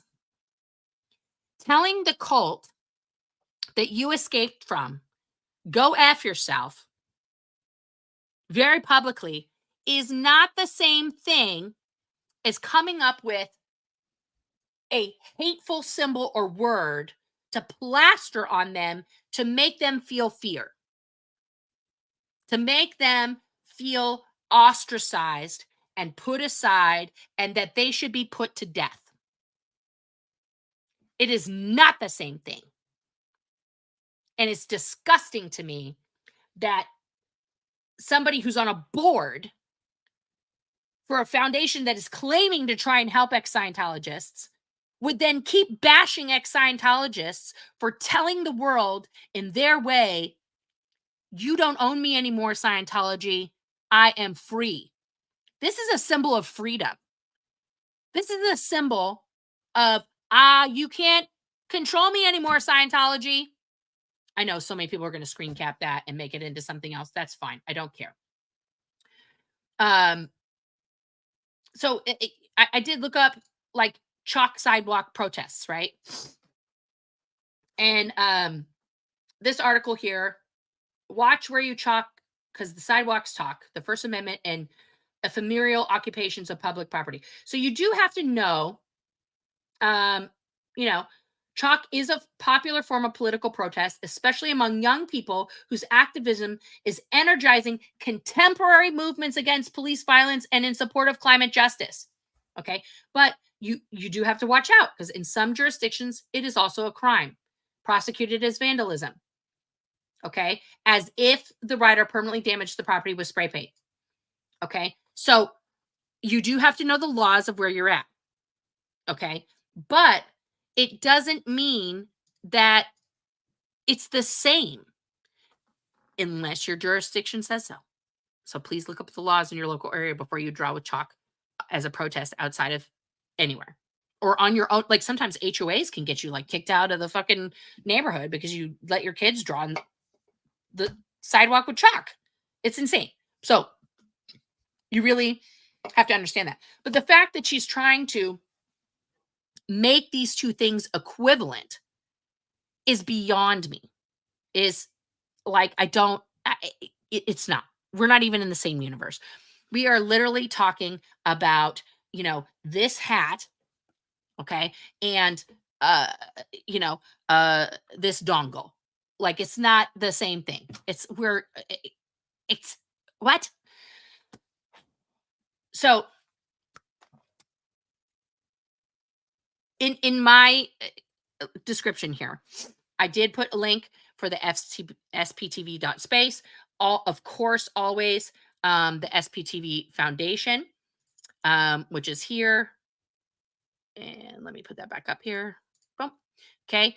That's sptvfoundation.org. Please go there. You know, they're here to support. Look at these little comical versions of the board members. Very cute. Okay. You can apply, you can get help, you can get resources, you can donate if you want. It is imperative, because the difference right now by actions between Aftermath and SPTV both have the same goal to help ex-Scientologists who have left or, are still out here on the struggle bus. Okay. But, oh, that's Stephanie, not me. Oh, Jeanette, that was very spicy. I thought you were talking to me for a second. But the difference is the board of the SPTV Foundation is only exposing truth about current and former Scientology executives that needs to be out there so that the crimes of Scientology are exposed. Now, it is not the exposers, the messengers' problem that some of these people that committed and or have knowledge of these crimes Scientologically happen to also be people who are actively speaking out. Not my problem. My mission, and I'm going to speak for myself right now, is only to get Scientology's 501c3 status revoked. No more kids in Scientology, no more human or child trafficking, and remove their empire of real estate fraud across the planet. And let's return the money to the people. I'm all for it. Let's issue some refunds from those billion-dollar accounts. And Davey Miscavige can go to jail if he's prosecuted by the law for the crimes that he is committed. Totally fine. Okay. That's it. And if in doing that, there happens to be some people who haven't told the whole beans, not my problem. Okay. You gotta deal with your own sins in your own time, in your own way. Like, that's just, that's on you. That's all I can say on that. So I'm gonna do something real quick here because I lost my light, guys, but that's okay. I don't want to lose my computer. That's more important. I gotta plug in my computer. So let's get to your questions here that I have starred. There's 114 of them, guys. So I'm gonna go through them as fast as I can. All right. What kind of, from Beaker Bop, thank you for being a member. What kind of board member tells people not to protest? They are keeping people from joining Scientology, and that's great. Exactly. Thank you. Beaker Bop, again, it's a lot of drama. This stuff is getting ridiculous, and I'm ready to stop watching. But I do care and watch sport. But honestly, I feel like it's all drama, and I can't handle it. I hope I explained that at the beginning a little bit, because unfortunately, here's the deal. There is always drama, no matter what you're talking about, right? If you're talking about any form of protest that's going on, any type of movement, there is always an effort from the opposition, okay, of whatever movement, to break up that movement so that they don't have to deal with it anymore. Okay. The greatest example that we've seen in the last 20 years was the Occupy Wall Street movement. Okay. If you guys want to rewind the clock, Occupy Wall Street was phenomenal. They sat there, they brought Wall Street to its knees. They were going to win. And then what happened? They got infiltrated, dispersed, and where are they now? Nowhere. Okay. So what is Scientology trying to do right now? Scientology only has one weapon left. Their hate websites, nobody gives a shit. Their YouTube channel, nobody gives a shit. They aren't on the side of right? Their relationship with police it's waning here because the LAPD can't afford too much more bad publicity, to be honest. They're going to start staying away. Those paychecks aren't going to do it. People are going to start getting fired from LAPD if they keep associating with Scientology in the way that they are. Okay. They're going to lose their hold. Okay. Because the protests are louder than they are. So, what can they do? They can wage a war right here with the people that are speaking out by funding trolls, by having this seemingly faction idea be floated out there that there's this one group of ex-Scientologists that's doing the right thing, and there's another group that's doing the wrong thing. Wax on, wax off. Okay. There's only one right thing to do, and that is to focus on getting Scientology's 501c3 status revoked. No more kids, no more human trafficking. Get rid of the real estate scam. Get rid of David Miscavige and put him in the box that he belongs in. Okay. That's it. Now, a group of us are talking about that constantly and highlighting things that are happening that are contributing to that. There is another group that contains the board members of the Aftermath Foundation, Chris Shelton, Apostate Alex, and Tony Ortega, that seem to have another agenda. They don't like the protests. They don't think that there's kids in hotels. They don't think that saying things with loud voices is okay. And happen to be headed by the former director of the Office of Special Affairs, whose entire job was to stop protests and stop people from saying anything negative about Scientology. It's not a coincidence. Okay? So if that is your viewpoint of drama, I get it. And I've cut a lot of drama out of my life. That's the one way I've remained sane. You know, one of my personal trolls, I don't go to his channel anymore. I used to wake up every morning, roll out of bed, and go right to his channel and see what he said about me. And it psychologically broke me. And if there were a way for me to take legal recourse about that, I would. But there isn't, because internet crimes are like impossible to prosecute because there's no laws. This is the Wild West, right? So I can tell you from personal experience, that's what they're trying to do right now. The problem is, and I've said it many times, the problem is we already know the whole game. We were the game. And they forgot that we're better at it than they are. Because unlike them, we're not stuck in the past. We have grown with society. We have moved forward technologically, right? And we're going to continue to battle on every single surface that exists and become experts at that surface and keep going. All right. Oh, I can't use that right now. Here we go. All right. Mrs. Bramlett Jr., the newest Aftermath board member is Michelle Adair. Okay. The second, Neverin, wife of ex-Seer camerawoman. Really? Rachel Hastings. She hasn't said anything horrible yet about the protesters or Aaron. Very interesting, but not surprising. First of all, I've spoken to her like once on the phone. She's a fascinating, fabulous naval veteran officer who deserves all of the respect. I respect her. She's a very truthful person, but this is like, we're just going to get a smokescreen in here because Rachel is Team Mitch. And that's fine. Rachel can be whichever team she wants to be. I think she's choosing wrong. And I think she needs to reevaluate what's happening. But that's neither here nor there. Her wife is a good person. I have nothing negative to say. I just think it's interesting that all of the people that are being chosen for the board are pro Mike Rinder. Can't have any, dissension or opposite opinions. Let me just tell you, if you look at the board members on the SPTV Foundation, Aaron said it when he debuted it. They don't all agree on everything. They don't all have the same ideas about everything. And that's what makes it perfect, because you're going to get different points of view to make sure that we're all moving in a direction that benefits multiple different people.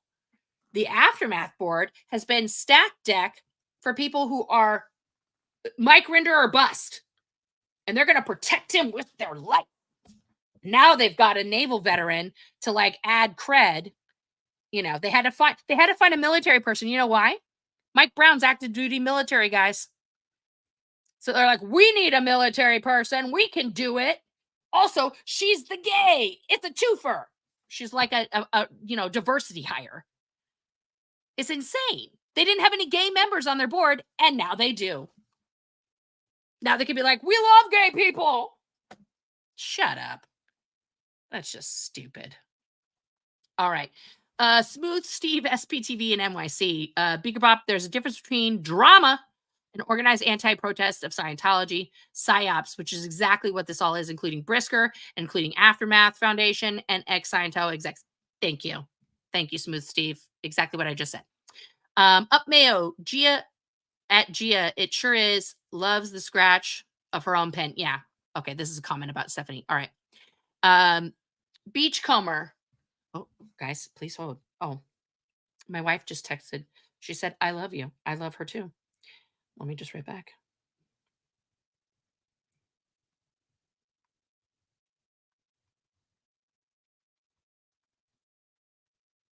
My wife is playing softball right now on her team, and I have to make sure that I'm able to go to the next game. So super important. That's why I got to finish up. But she did really well on her first game, guys. So I'm very proud of her. I'm here for it. Kudos to Summer for your standing up for real trauma victims and that sham of a stream. Thank you. Summer is always on fire, guys. Always on fire. Jeanette, stop the protest. Really, if it wasn't for the protest, Pearl Snappy wouldn't have had someone that needed help come up to her on Friday. Hello, 2 days ago. The protest is helping ex-Scientologists to have confidence. Thank you, thank you, thank you, thank you, thank you. See, it's making a difference. Don't ever stop. Hey, Nora. Hey, chat. Hey, Susan. She can't help herself, just like Sciento. It is ironic that she cannot see the parallels herself. 100%. Smooth Steve, who wants to bet on troll super chats today? We'll see. We will see. I don't know. Stephanie has not had the balls to turn up in a chat or even a live stream. She's a true keyboard warrior. I mean, she'd be happy. Listen, if she came, I'll talk to her. B.H. Marisker. Doctor Who had their heads up for any anti-Stephanie and Mitch trolling. I come in peace. Okay. That's a great handle. Law Nerd fan. I don't understand why the Aftermath Foundation keeps her on the board. She complains about everyone that could be a contributor. She's just alienating more and more people. Yeah. And they're giving her their blessing. Again, how I explain support. They haven't taken her off the board. They haven't asked her to fucking stop doing this shit. They're like, good job. Yeah, you tell those protesters, those muggles, the riffraff, stop making all that noise on my lawn. Yeah. Give me a break. Timothy Dunn. Claire has interviewed Jessica. Mike Rinder has said he supports the protesting, maybe just following Claire's lead.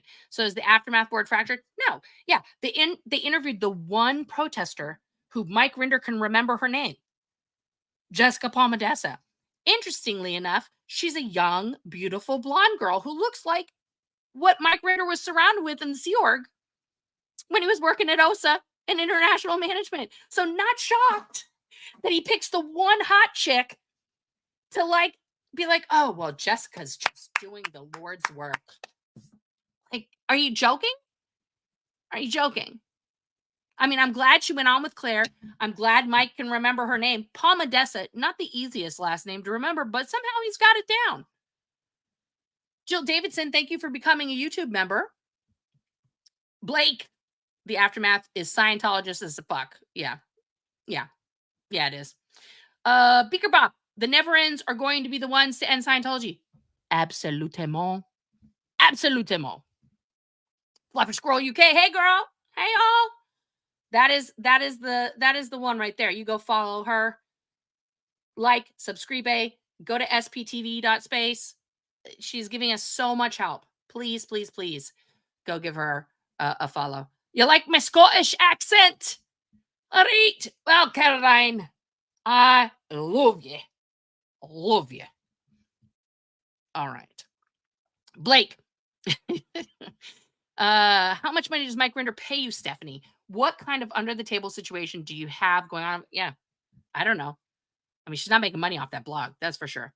This DOG Defender of Gems has fleas. Hey, folks, nice to see you all. Hey, Nora. Hey, I'm looking dapper. Thank you. I got this new hat. My hat, I have a hat here. Apologies.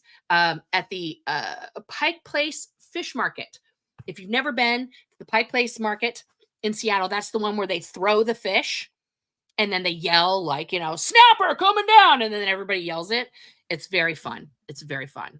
If I could work like a fun part-time side job, I would totally go work there and just yell about fish all day and throw fish at people. That would be amazing. Melanie, well, Scientology hates attention, so we're going to give it to them. Thank you. And let's keep doing that. Let's keep that laser focus on there. B. Marisker, some of us don't want Scientology to really die. We just don't want to get spanked by Davey anymore. Oh, Aaron in the chat. Stephanie Hutchinson is single-handedly destroying the PR of the Aftermath Foundation. Agreed, my friend. Agreed. Yeah, it's going down in a blaze of glory. DOG has fleas. A charged subject is also used in the real world. Okay, good. Yay. Thank you. I didn't use just a Scientology term. All right. Georgina Burke. Question. Was it hard for me to get used to the normal world when you came out of Scientology? And I love you. I love you back. And thank you for being a member. Yes. Yeah. The simple answer, I'll have to do a video one time about like my baby steps into the real world. That is a long ass story. But the simple answer is yes. Yes. Very, very much. Very, very much. Law Nerd fan gifted 1 membership. Thank you for that. Indigo Twin question. I wonder if the comment against protests is also saying don't hold the Aftermath Foundation board members accountable for their later choices to allegedly be complicit in crimes against children. You said it. I did it. But yeah, sounds about right. Ron, Stephanie's articles blatantly violate the code of ethical conduct that the board secretly adopted in 2023. Yeah, didn't you feel some repercussions from that, Aaron? Like, shouldn't she be booted in the same way you were? I'm pretty sure. I'm pretty sure. Yeah, this is not ethical conduct, guys. To keep throwing, it says specifically in there, I don't have the wording, but you cannot speak negatively about anybody talking out about Scientology, basically. Correct me if I'm wrong, Aaron, if you have it, post it in the chat somewhere. Uptown Squirrel. Stephanie fails to mention that the very people whose stories were told by the Aftermath show, those are the survivors supporting the protests and leading man of these actions she dislikes. 100p. There isn't, except for, of course, Mike, who was on the show, and, you know, Amy and Matt, who were also on the show. You know, the board members that were on the show, they're no support. Everybody else who is a contributor, unless I'm mistaken, and you guys want to come for me in my DMs or my email, please tell me, like, I think the protests are stupid and I won't put you in a group that you're not in. But yeah, absolutely. Aaron, yes, I think she does speak on behalf of all of them, but saying it publicly is still a violation. Yeah. Yeah. 100%.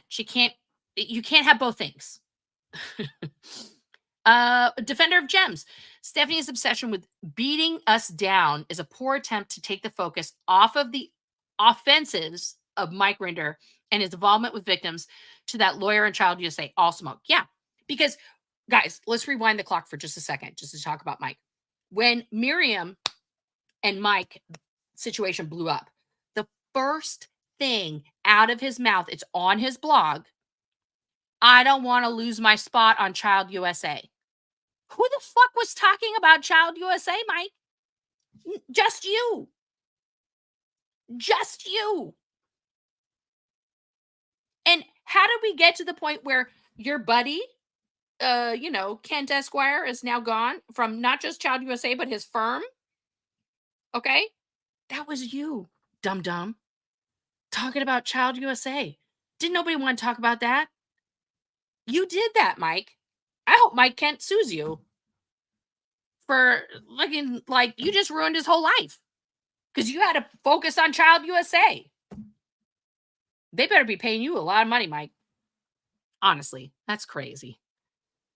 Janet from Another Planet just became a member. Thank you so much. From Galen 209. I don't understand Steph's agenda. Is she for or against Scientology? That's the real question, Galen. That's the real question. I'm saying I think she might be a little bit for it. That's what it was communicated to me in that piece, but I don't know. That's just my understanding. Nikolai Youngson. The old truth is the more you expose tyranny and injustice, the harder it is to keep it going on. That is why each and every one here is needed. In, outs, and never ends. Yes. Because this road is only getting bumpier, guys. We are in the middle. We're not even in the middle of the storm yet. We can see it's like those storm hunter guys that like chase tornado chasers. We're in that truck and we can see the tornado forming. It's just swirling in the sky right now, but we know that funnel cloud's going to drop and we're going to get, like the movie Twister, we're going to get our instruments in there. We're going to figure out what's really going on in there. But we are not in that tornado yet. We're just seeing it in the sky right now. That's where we're at. Okay. In terms of this journey, it's only going to get more. Mena, absolutely. No more kids in Scientology. Kids cannot consent, guys. West Coast Fancy Nancy. Truly, I think the Aftermath Foundation is just bitter that most of us didn't side with them when they were horrible to Aaron. Yes. They are bottom feeders. Aaron, Nora, Liz, and many others in the SPTV Foundation actually care. This is I do think it is a cult of personality problem right now, for the most part. And they thought, honestly, like Scientology, well, we booted that guy off, and now he's just going to wither up and die away, and we're going to be the champion for the people. What? They clearly did not know Aaron or how the internet works or how speaking out works. Yeah, that just, yeah. A moment for our last ones. R.I.P. Philip Gale. We'll take an official moment of silence for Philip, for my good friend Johnny, for all of the people out there who couldn't make it to be part of this discussion today.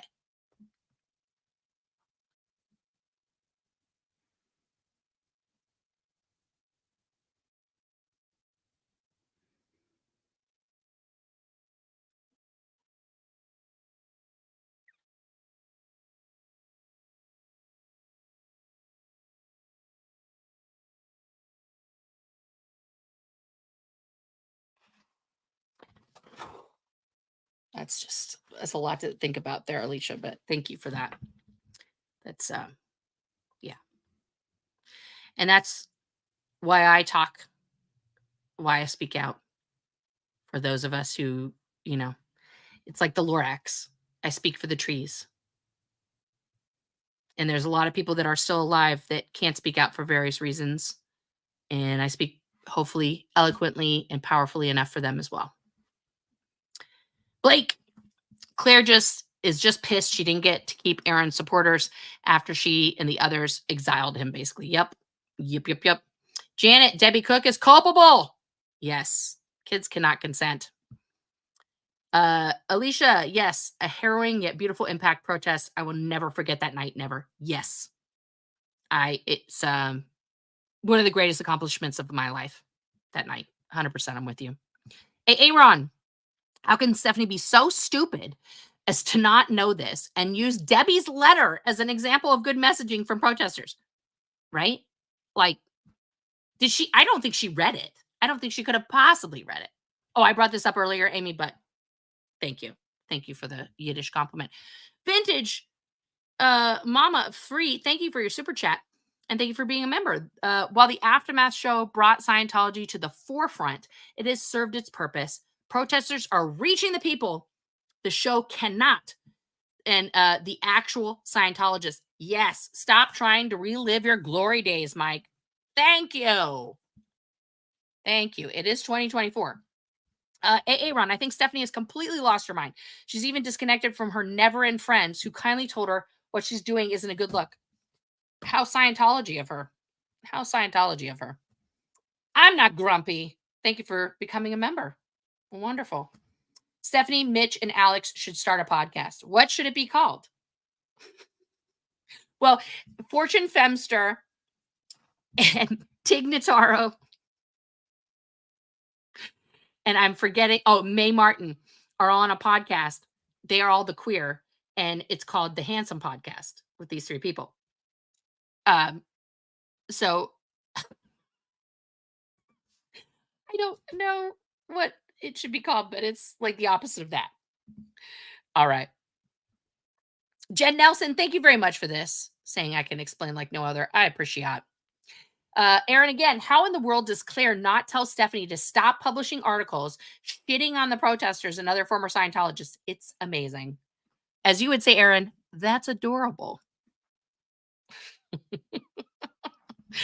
Indigo Twin, thank you for your super chat. Thank you for sharing your story. Thank you for trusting us never ends and seeing that we aren't scary, judgmental folks. You are truly doing meaningful work. Heart to you and hashtag your story matters and you are valid. Back at you, Indigo Twin. I appreciate you guys so much. Thank you. Christy Pachin, thank you for the super sticker. Appreciate.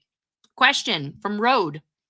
I hope you can see Mike Brown's interview with Cults to Consciousness and see the different way to talk about children in the Sea Org and this in Scientology than Mitch Brisker. Huge difference in empathy level. Yes. If you guys are not subscribed to Mike Brown, please do. Please go subscribe to him. Let me pull up his channel right now and I'll drop it in the chat. But the way he explains his experience, because he was born into the Sea Organization, guys, and he lived a very different life, and then left and has now become, an outspoken critic. And as well, he's an active duty military person. Okay. I'm going to post his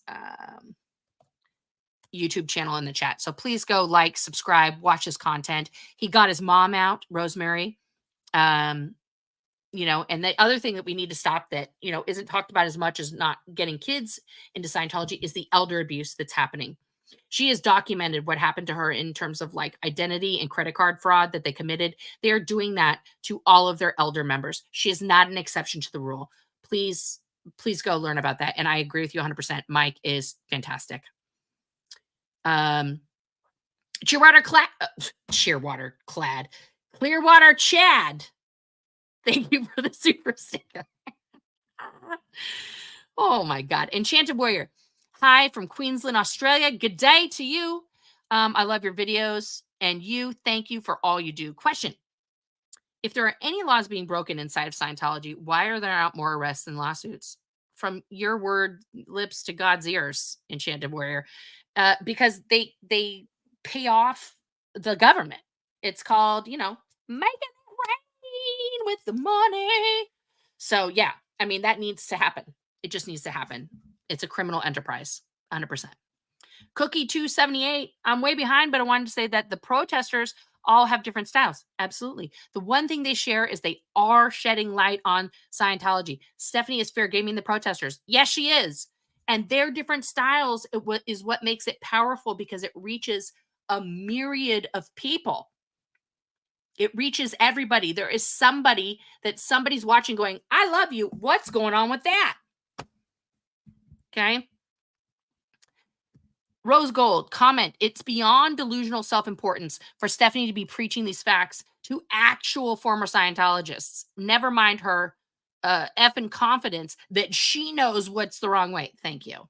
Thank you, Rose Gold. Thank you. Yeah. Like, please, guys, I'm never going to tell you about how to perform a surgery, how to make glasses, how to do a lot of things because I don't know how to do any of that. Okay. But I do know about Scientology and I'm going to tell you the truth. Okay.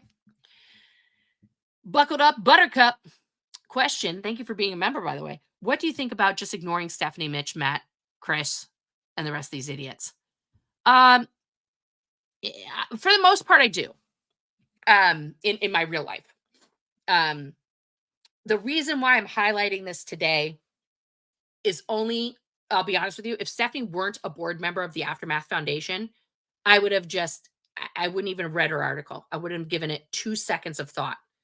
But the fact that she is a board member, part of a charity that's claiming that it's there to help Scientologists and former Scientologists to escape, to live a better life, while shitting on the people engaged in doing just that, I have a bone to pick with that. And it's not okay, right? Because getting the message out about Scientology and being abundantly clear about it and about what we're trying to accomplish is the only thing that needs to be going on. And every time we're taking 5 steps forward and things are happening, what happens? Mitch comes out of the woodwork to like shit on some people. Or here comes Chris Shelton to shit on some people. Or here's Tony Ortega never talking about the protesters. Ever. And, you know, and then we just have Stephanie and Catherine Olson, 2 people connected with the Aftermath Foundation that do nothing but troll people all day long. Oh, and then go into people who are shitting on Scientology's chats and champion them. And who are shitting on, ex-Scientologists and other people and say, yeah, I agree. That's not okay. It's not okay. If you don't like me personally, that's fine. I love, you know, the people that I get to come in contact with, and I love hard, okay? But you don't, this isn't a popularity contest for me. This is about saying the truth, okay? So, yes, for the most part, I do. You know, there were some, I'll give you an example. Chris Shelton did some lives recently that really, as Marilyn would say, burned my biscuits. Did I do a whole stream about those most recent Q&As and live streams? No. Why? Because I'm doing exactly what you said. It's not important.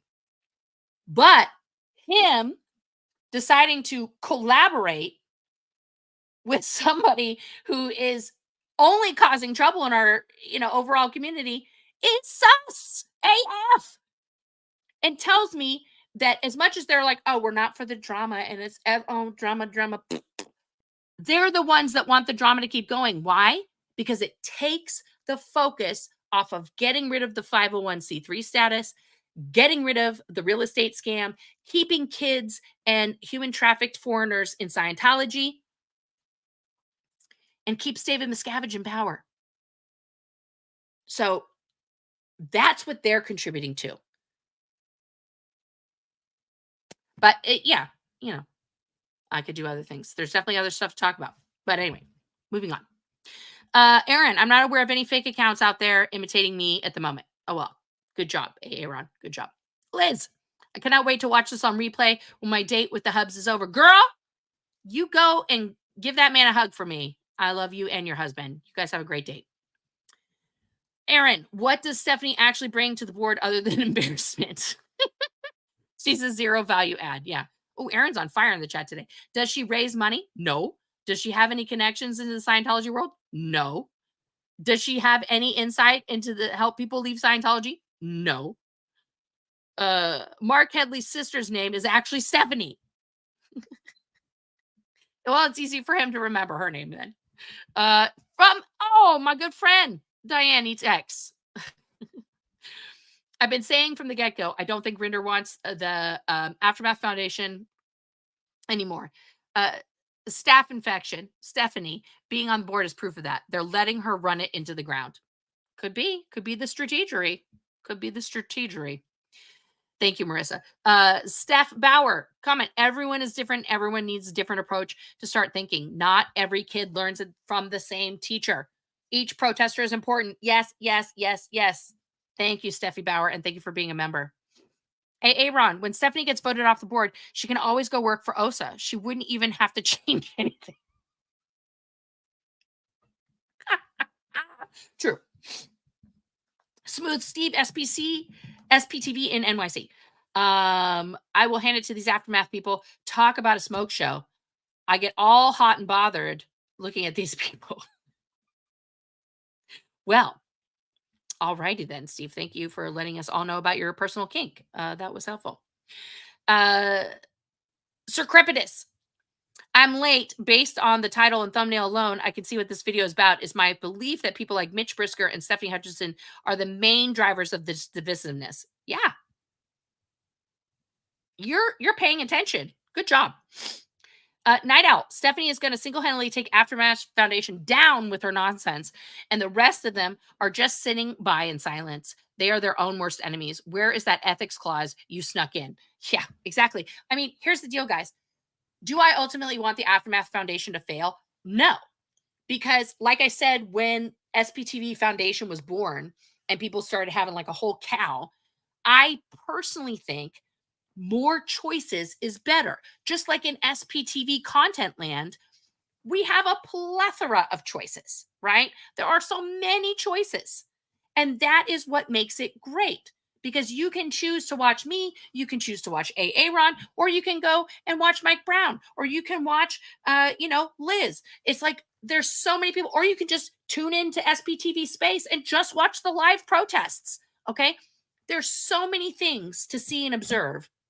You'd literally have to have like 200 TVs going at once on the different channels to see everything all day. More is better in this case. More is better. More voices is better than a narrow, very controlled construct of voices. Okay. Karen McCourt, I could listen to Nora all day. So on point, interesting, intelligent, and funny. Thank you. Thank you for that. Ron, Stephanie actually looks just like the Stan League writer who showed up to court with the fake priest. Coincidence? I think not. Sorry. I had to do a little Princess Bride there. Inconceivable. Okay. Force of delightful nature. Stephanie is legitimizing the Aftermath Foundation by poo-pooing others. It's proof that they don't have anything else to report highlighting their mission driving activities. Yep. Indigo Twin. At Anne, I recommend reading Going Clear by Lawrence Wright and the many books written by ex-Scientologists. It sheds a lot of light you may not get jumping in from YouTube. Yes, please read the materials also. Lawrence Wright's book, although it leaves out the entire second-gen experience, and the RPF, which I confronted him directly into his eyes at the LACMA premiere of the movie. And what's his face who made the movie, the director guy, who's Alex Gibney. I asked them both because they were standing next to each other, where's my story? Where's the second gen story? Where's the RPF? And they were like, well, you can go make a movie yourself. Oh, my wife just told me, guys, I hit 14,000 subscribers just now. Holy cannolis. Thank you, guys. Thank you for that. Woo. Oh, my gosh, guys. I told you before, my goal is to have more subscribers than the Scientology official channel. We are on the way. I'm going to give you guys one of these because we should celebrate this 14,000. And this is just how we're going to get there. They have 88,000 subscribers. I want to have 90,000 subscribers. I mean, I'd love to have 100,000 subscribers. I'm not going to lie. But let's get to 90 first. Let's get to 90,000. We got to have more than Scientology, guys. That is the goal. And we are on the way. Thank you guys so much. The Nana Boss Audits and Investigations. Hi, Nora, all the beautiful people in the chat. Hello to you, Nana Boss. And thank you always for being a member. Comment, it's Child Abuse Prevention Month. Well, let's hashtag that, guys. And let's get Scientology to be at the top of the trending child abuse searches. Okay? Thank you, Amy. Thank you. Lily Rose, thank you for your super chat. Thanks, Nora, for an awesome stream. Thank you. Amazing. Eat more pizza now. Mods are on fire today. Yes, they are. Yes, they are. Eat more pizza. Marina, thank you for being a member. Telling ex-Scientologists how to protest as a never-end is crazy. Yeah, agreed. Force of delightful nature. Question, did Debbie Cook want to take DM's place when she wrote this email? Probably. She probably definitely thought she could do it better. And if somebody offered her that position, she would have taken it. She would have taken it. Yeah. She was definitely and may still be a Scientologist because she's never said she's not. Blake Reed, Claire, Mike, Mark, or Danger Dick, whoever you are on YouTube, you cannot do anything against SPTV that will leave a lasting impression. YouTube will always rear its ugly head. Yeah. I mean, Danger Man 5, that's Michelle Carpenter, who's the head of the, PTS Discord now. And she just keeps coming in and trying to leave wackadoodle comments. Then she leaves comments after the live because they get deleted or whatever because they're mean and spiteful. And then she leaves comments later. And I've called her out every single time. Michelle, just be yourself like I am. It's me. It's me, Mario. Actually, he doesn't say it's me, Mario. He says it's to me, Mario, which in Japanese means super Mario. He's just yelling Super Mario the whole time, guys. He's not yelling, it's me, Mario. I just wanted to let you guys know. Anyway, yeah, but thank you for that, Blake. Dianetics. Thank you again, Marissa. The way she writes is like she thinks she's a Scientologist. It's actually weird. And her usage of LRH quotes is incorrect 90% of the time. This chick needs mental health help. She is beyond stalker obsessed. Yeah. Agreed. Blake, if you don't share this video, Stephanie will come into your room at night and suck your toes.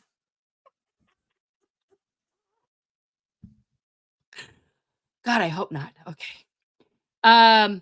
It's me, Jane. It's me, Jane. Question. So pyramid scam? Yes. Yeah. Jane, you just watched this one video and you got it? Yes. It's a pyramid scheme. It's like late night 1980s. You get in now early, and then the more people you get in, the bigger you get, except for all the money just goes to one guy. It doesn't go to any, there's no like multi-levels. It's just all flow to David Miscavige. Road Elizabeth Hoist Larson. Thank you for becoming a member. ARC gang signs thrown up. Bop, bop, bop, bop. Now everybody's going to think I'm in the Illuminati, but it's an ARC triangle.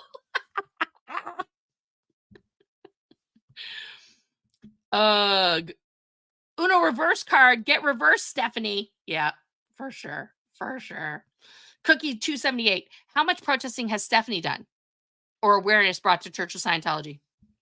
I'll wait. We're still waiting. Nora, you should add Mishigas to your Yiddish lexicon. Yes, Mishigas. I like that one. When I was in school, I always try to pick up foreign swears, even inside Scientology, because I think foreign swearing is like so fun because you can't, like in certain circles, you just can't say fuck everywhere, right? Like Americans, we just say fuck all the time, right? And in English and British English, fuck doesn't mean anything. It's just, like the C word, like see you next Tuesday word. They just use that all the time. It means like nothing, right? But I love swears in other languages. My favorite language to swear in is Afrikaans, because it's so guttural because they don't have a word for fuck. So they say things like, "Yoma buck for rhinoceros," which means your mom has sex with rhinoceroses. She bends over for rhinoceroses. Or my favorite one, "Yoma skot me honkling held," which is so hard to remember, but it means your mom owes my dog change. So most of their swears involve your mother and some form of bestiality, which apparently was a big problem back in the day for the Afrikaner. I don't know.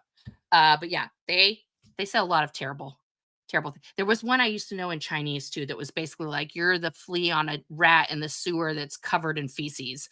And it's really like a long thing. Because again, in Mandarin and Cantonese, there's no like F word. And then in Italian, it's always Dio something, which is God is something. Dio cane, Dio porco, Dio bastera. Like, and that's the worst thing that you can say is like, God is a bastard, God is a pig, like that kind of thing. Then you don't say those things out loud to an Italian person unless you want to start a battle, like for real. But yeah, swearing is wonderful. It should be done. Merde. Yeah, like French for shit. It's just it's gorgeous. But Michigas, I'm gonna add that. Rabbit flea for SPTV. It nauseated me that Stephanie continues to use the W slur. Yeah, guys, that's literally the N word in England. And she uses it like 3 or 4 times in this article. Jennifer Marie Joyce, fingers crossed that Oh No Nora becomes Scottish at some point. Listen, if I could move to Scotland with my wife and like gay marriage is cool there, I will fucking do it. And I will work day and night to just like become Scottish for real, guys. And the Scottish origin of my accent comes from 2 places. Okay. Of course, Mike Myers on SNL, doing the "if it isn't Scottish, it's crap," like whole bit where he ran this store and like he was a Scot. And so people would be like, "Oh, hi, what's this? Is this Scottish?" He's like, "If it isn't Scottish, it's crap."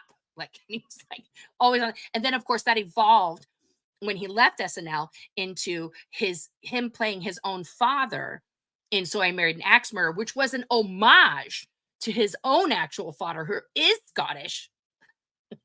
And then, of course, Fat Bastard in the Austin Powers series, which the first movie he made for his dad, who passed sadly before that movie came out, because his dad was so in love with like 007 and these ridiculous characters and stuff that he created the entire persona of Austin Powers for his dad to just like be able to appreciate all these things. So now my daughter's calling, girl child's calling, 1 second.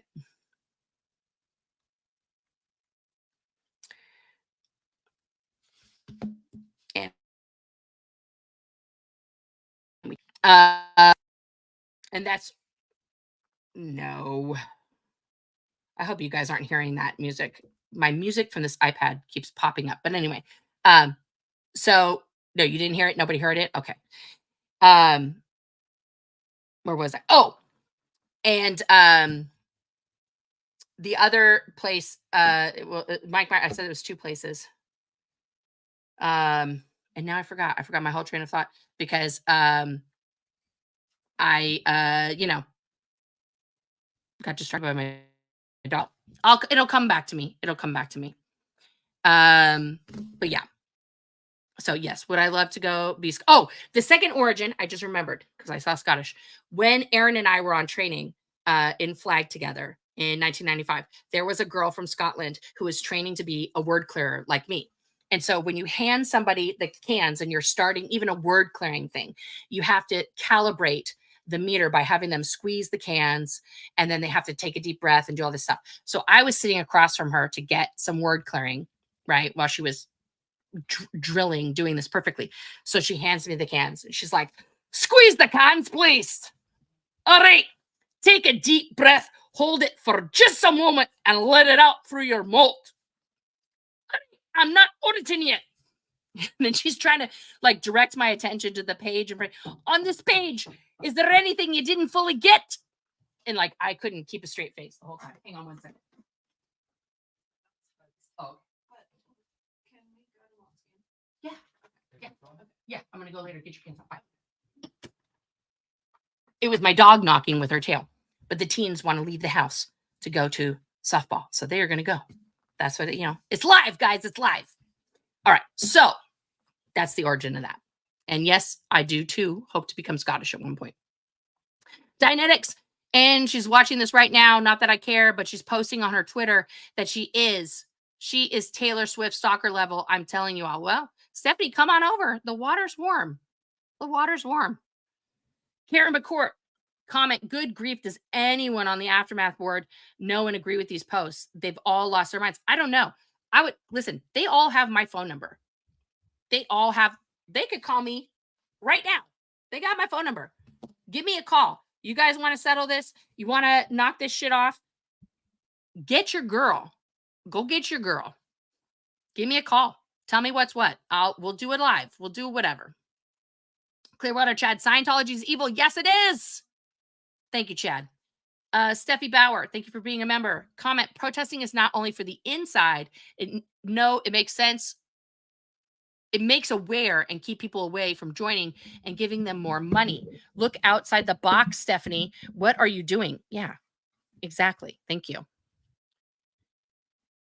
100% agreed, Nora. If you've lived with someone that's a narcissist or maybe some other psychological disorder, they block out their behavior 100%. Absolutely, Sandy. Absolutely. Beachcomber, Stephanie is shortly going to be used to be in a foundation. Well, one can only hope. She's violating their ethical clause everywhere. So you go ahead and tweet about it, honey, on the one social media platform that nobody's on anymore. You have fun. No one cares. Law Nerd fan, I wonder if she runs these articles past the foundation before posting. My guess is yes. Nikolai Youngson, I wish more people had the balls and honesty of Aaron that Aaron had. He owns his mistakes and never tries to act a saint. Being a human and helping others like he does. Absolutely. Absolutely. It is hard to say I was wrong, to say I made a mistake, I fucked up, I did this. People don't like it. And Aaron does that. Yes, he does. It really feels like Stephanie's trying to make sure the focus stays off of Mike Rinder and the Aftermath Foundation so that if Scientology goes under, they get the full credit. Oh, right. And not the protesters. Yeah, on them. Yeah. Of course, Mike's going to take credit for something he had nothing to do with because he would love that. And then he can take his seat at the head of Scientology again. Dianetics. I was around to witness when she lost her marbles. It was the day Leah retweeted something from Steph and Rinder thanked Steph. She hasn't been the same person since. They created an obsessed stalker. Yep. R. Esquire at Lily Rose. LRH wrote a letter to the Veterans Administration begging for them to provide him psychiatric services as he was having a hard time overcoming feelings of moroseness and suicidal ideation. Yes. That's why he was at Oak Knoll, guys. That's the hospital that the military sends people who have mental problems to. He went to the mental problem hospital. He didn't reconstruct his own eye with Dianetics. He got psychiatric help.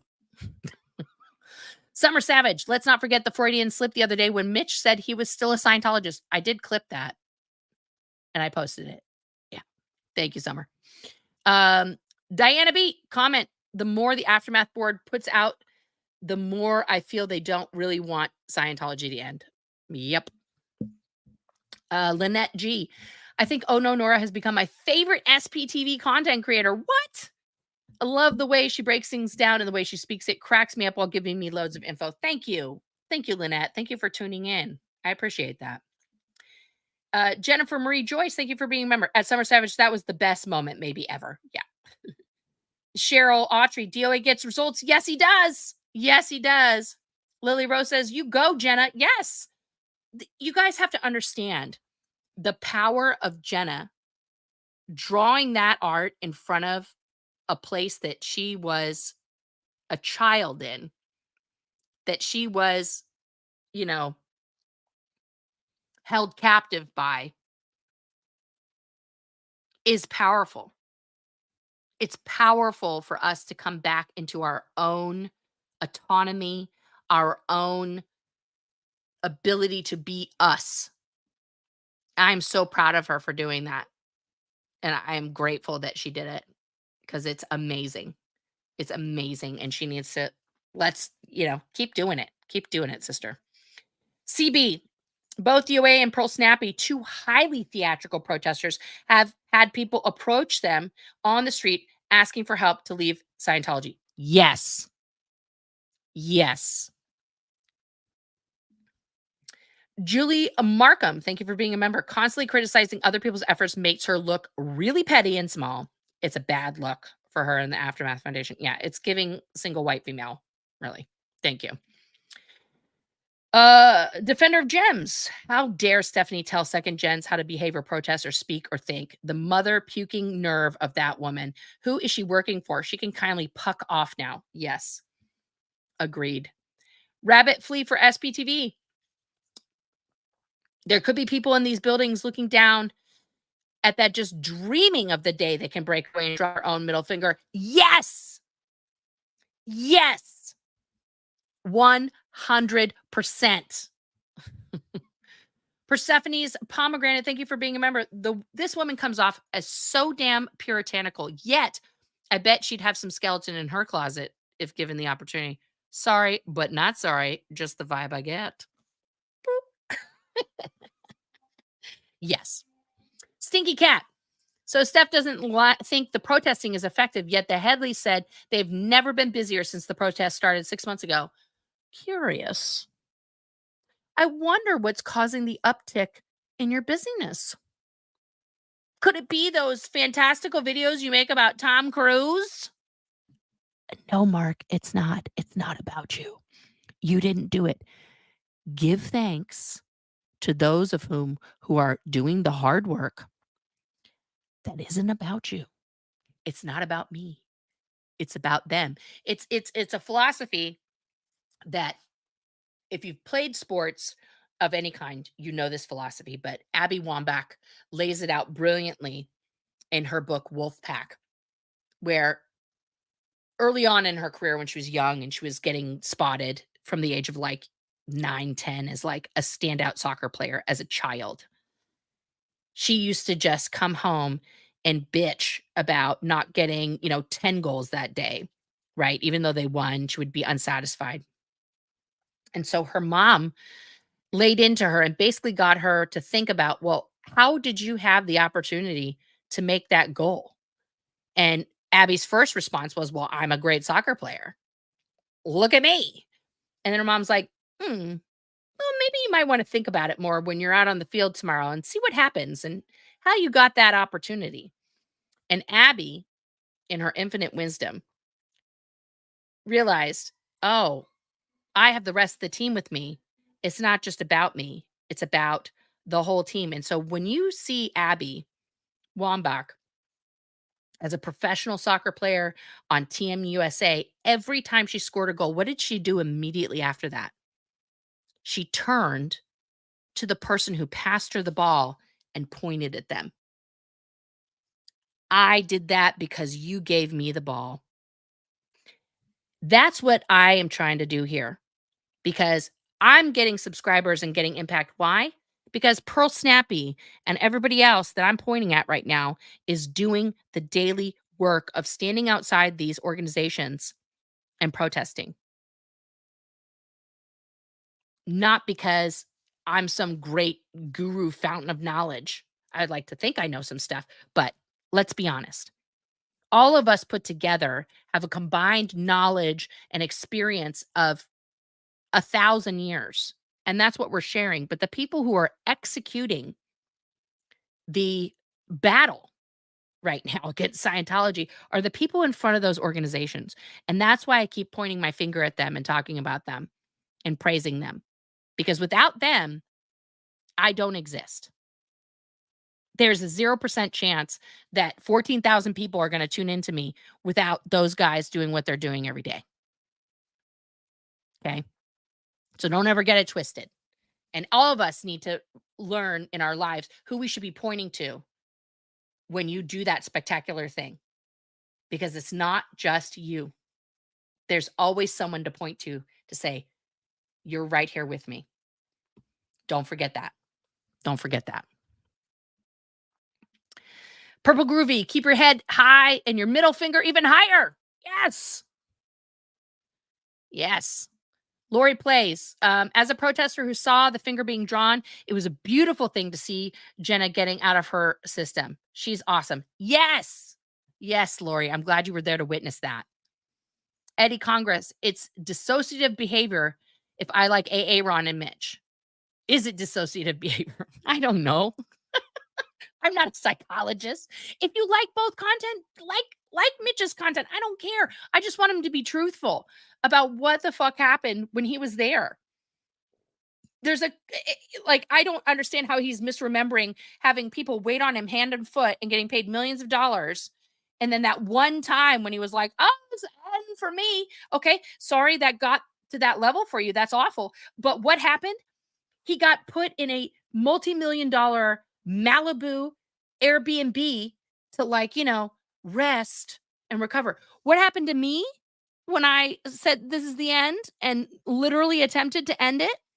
I got taken to the Extended Stay America in Burbank across from the airport with 3 people watching me 24 hours a day, including one woman, Zarin Mueller, who's Juliette fucking Lewis's sister, assigned to watch me nude take a bath and shave my legs because they didn't trust me with a razor. Was somebody watching you bathe, Mitch?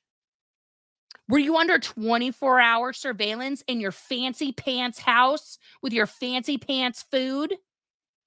I don't think so. So don't come at me for the drama of who had the bigger exit. Because like I said earlier, and we took a moment of silence, there's people who aren't here to speak because their exit was successful.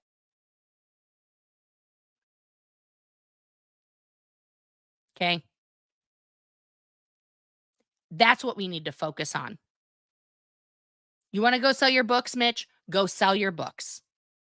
But try putting some truth in those books. Try talking about how you contributed to the literal false imprisonment of children and adults and had them waiting on you hand and foot, and how that was okay with you for 28 years. Okay?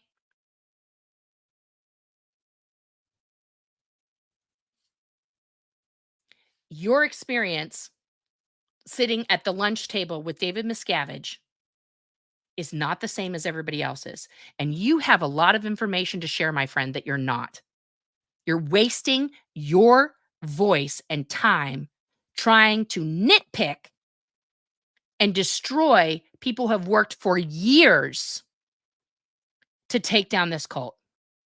So if your true intention is to take down Scientology, then start talking about real stuff. Start spilling the tea, Mitch, because you've got a lot of it. You've got a whole factory full of it. And this ain't it. Okay? John Van Geest. Lori Plays, you are also awesome. Yes, I agree. R. Esquire. I just left a reply to Stephanie's blog. You have totally lost your way. Do yourself and the world a favor and throw your computer out the window and stay off the internet. No, this. She'll probably delete that, but that's a valid review. It's a valid review. Mommers, thank you for your super chat and thank you for being a member. I just wanted you to know, Nora, you are doing the hard work exposing Debbie Cook as the monster she is. Thank you. Thank you. Dora Explora. Thank you for your super chat. So glad you moved on from ZDT. Nobody is paying attention to him ever. Your health is more important. Yeah. Yeah. I'm actually proud of myself for that too. I get a sticker every day from my wife. Carol Stewart. Brilliant. Brilliant, Nora. Love you, woman, and your funny quips. Your Scottish accent is no bad. I will work on it. I need to be able to like say it without shouting all the time because it's like, you know, Scottish people just talk like regular people also. Lythandia Grounkling. How deep do you want your hole? Stephanie, yes.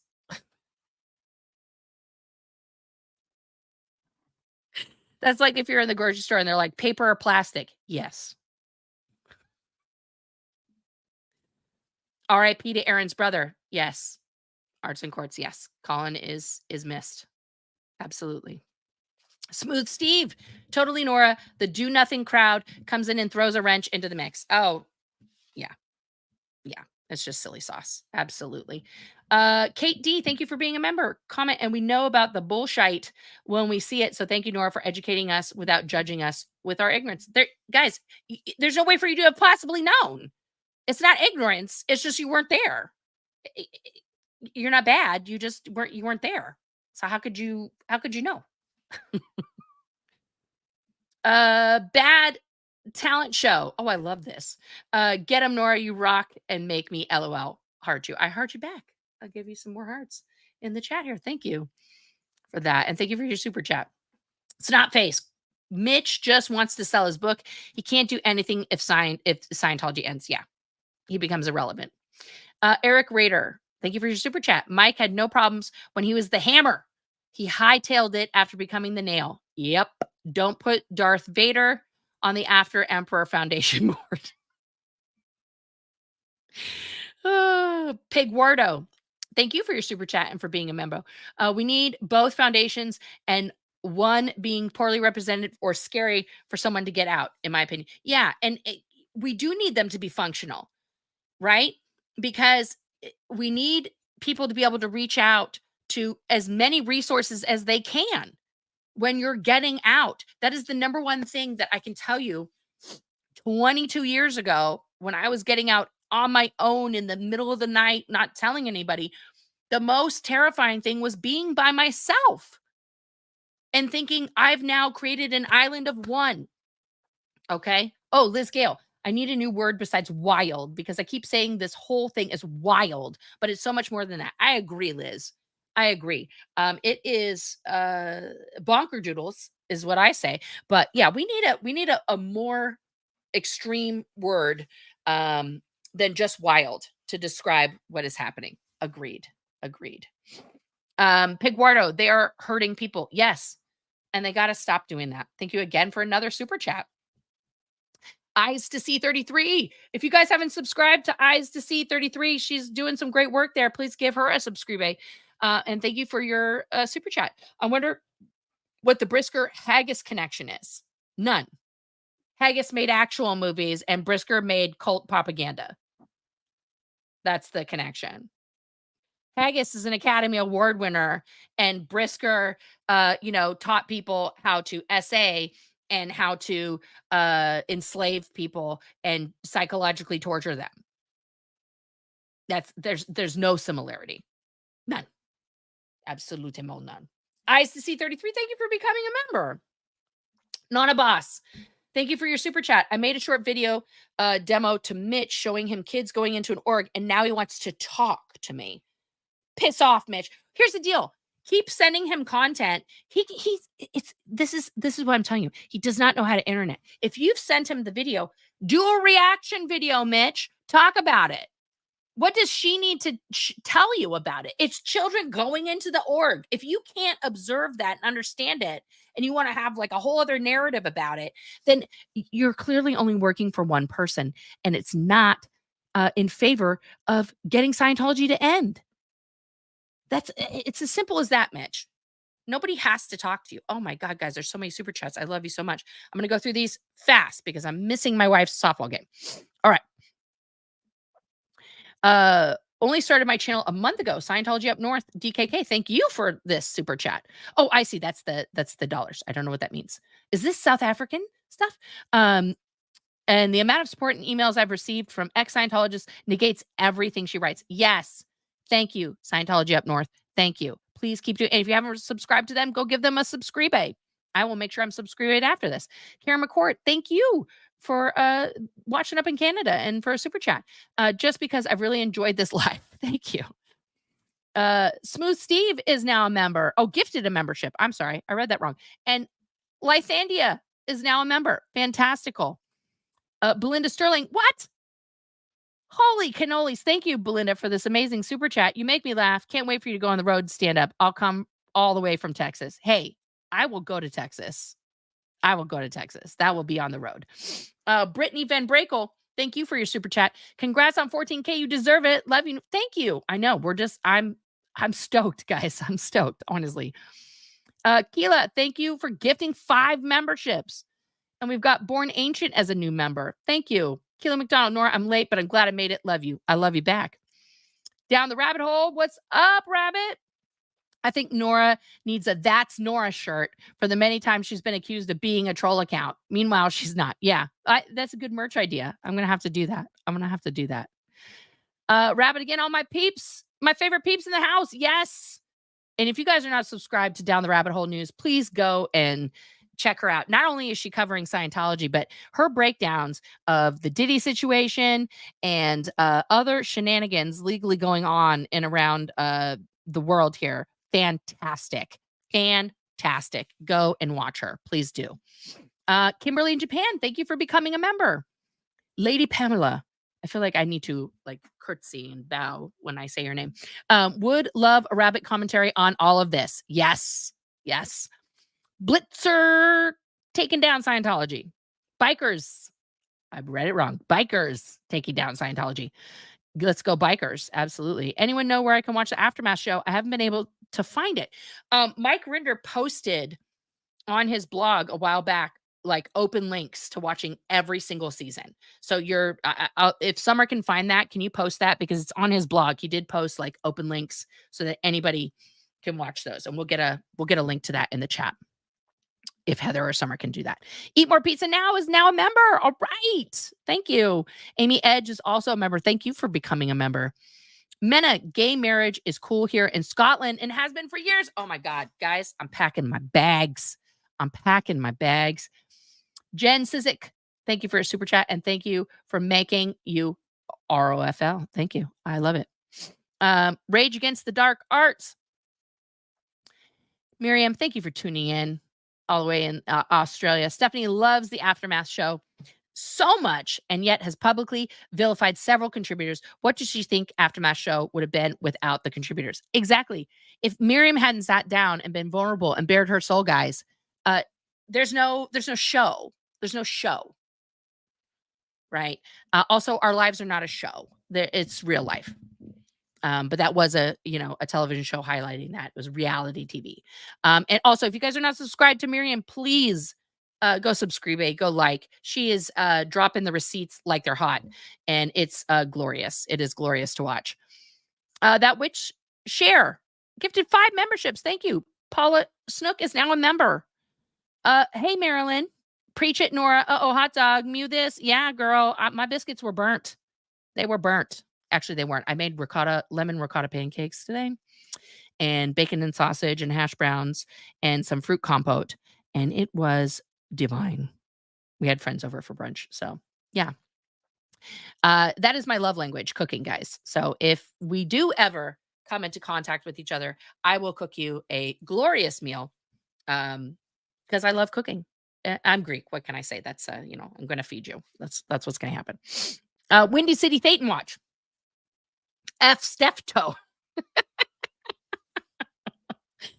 Protest work. We have stopped people from continuing in Chicago. I have 50 flyers from people who the routers hand flyers to. When I explain what they received, they give me the flyer. This is another person who's getting it done. The Windy City Thetan Watch, part of the Chicago crew. Please go subscribe to them. And thank you for the super chat. This is what I'm talking about. Out there in the real world, she's interacting with the people that Scientology is trying to get in the door. She has they have one conversation. Boom. That person's not going into Scientology. That's what needs to happen. This is why protests work. They work. They work. They work. I'm just going to keep saying it till I'm blue in the face, guys. Orca Cal 1 became a YouTube member. I said that totally wrong. Blake super chatting me. Maybe it's because Mitch doesn't actually believe the kids in hotels are actually kids. Not his kids anyway, so screw it, right? Yeah. The deal is, guys, and not to excuse people ignoring children in this situation, but the children themselves were indoctrinated, brainwashed to believe they were not children and that they had the power to boss around adults, to be in charge, to be heading organizations, to be heading divisions, to doing all this stuff because they were not kids. So when they walked into a room, a 13-year-old in the officer uniform, you paid attention because they demanded it.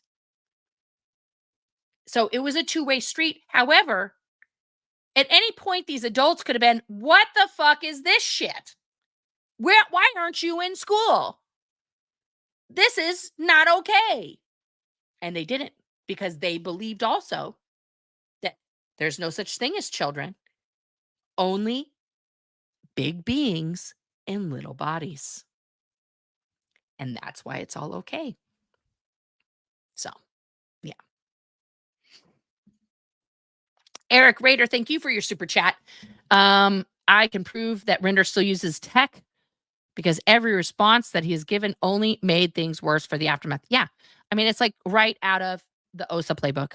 Guys, I got down to the bottom of the chats. Holy cannolis. We had almost 1,800 people watching at one point. Thank you guys for tuning in. Thank you for being a part of this. Thank you for getting me to 14,000 subscribers.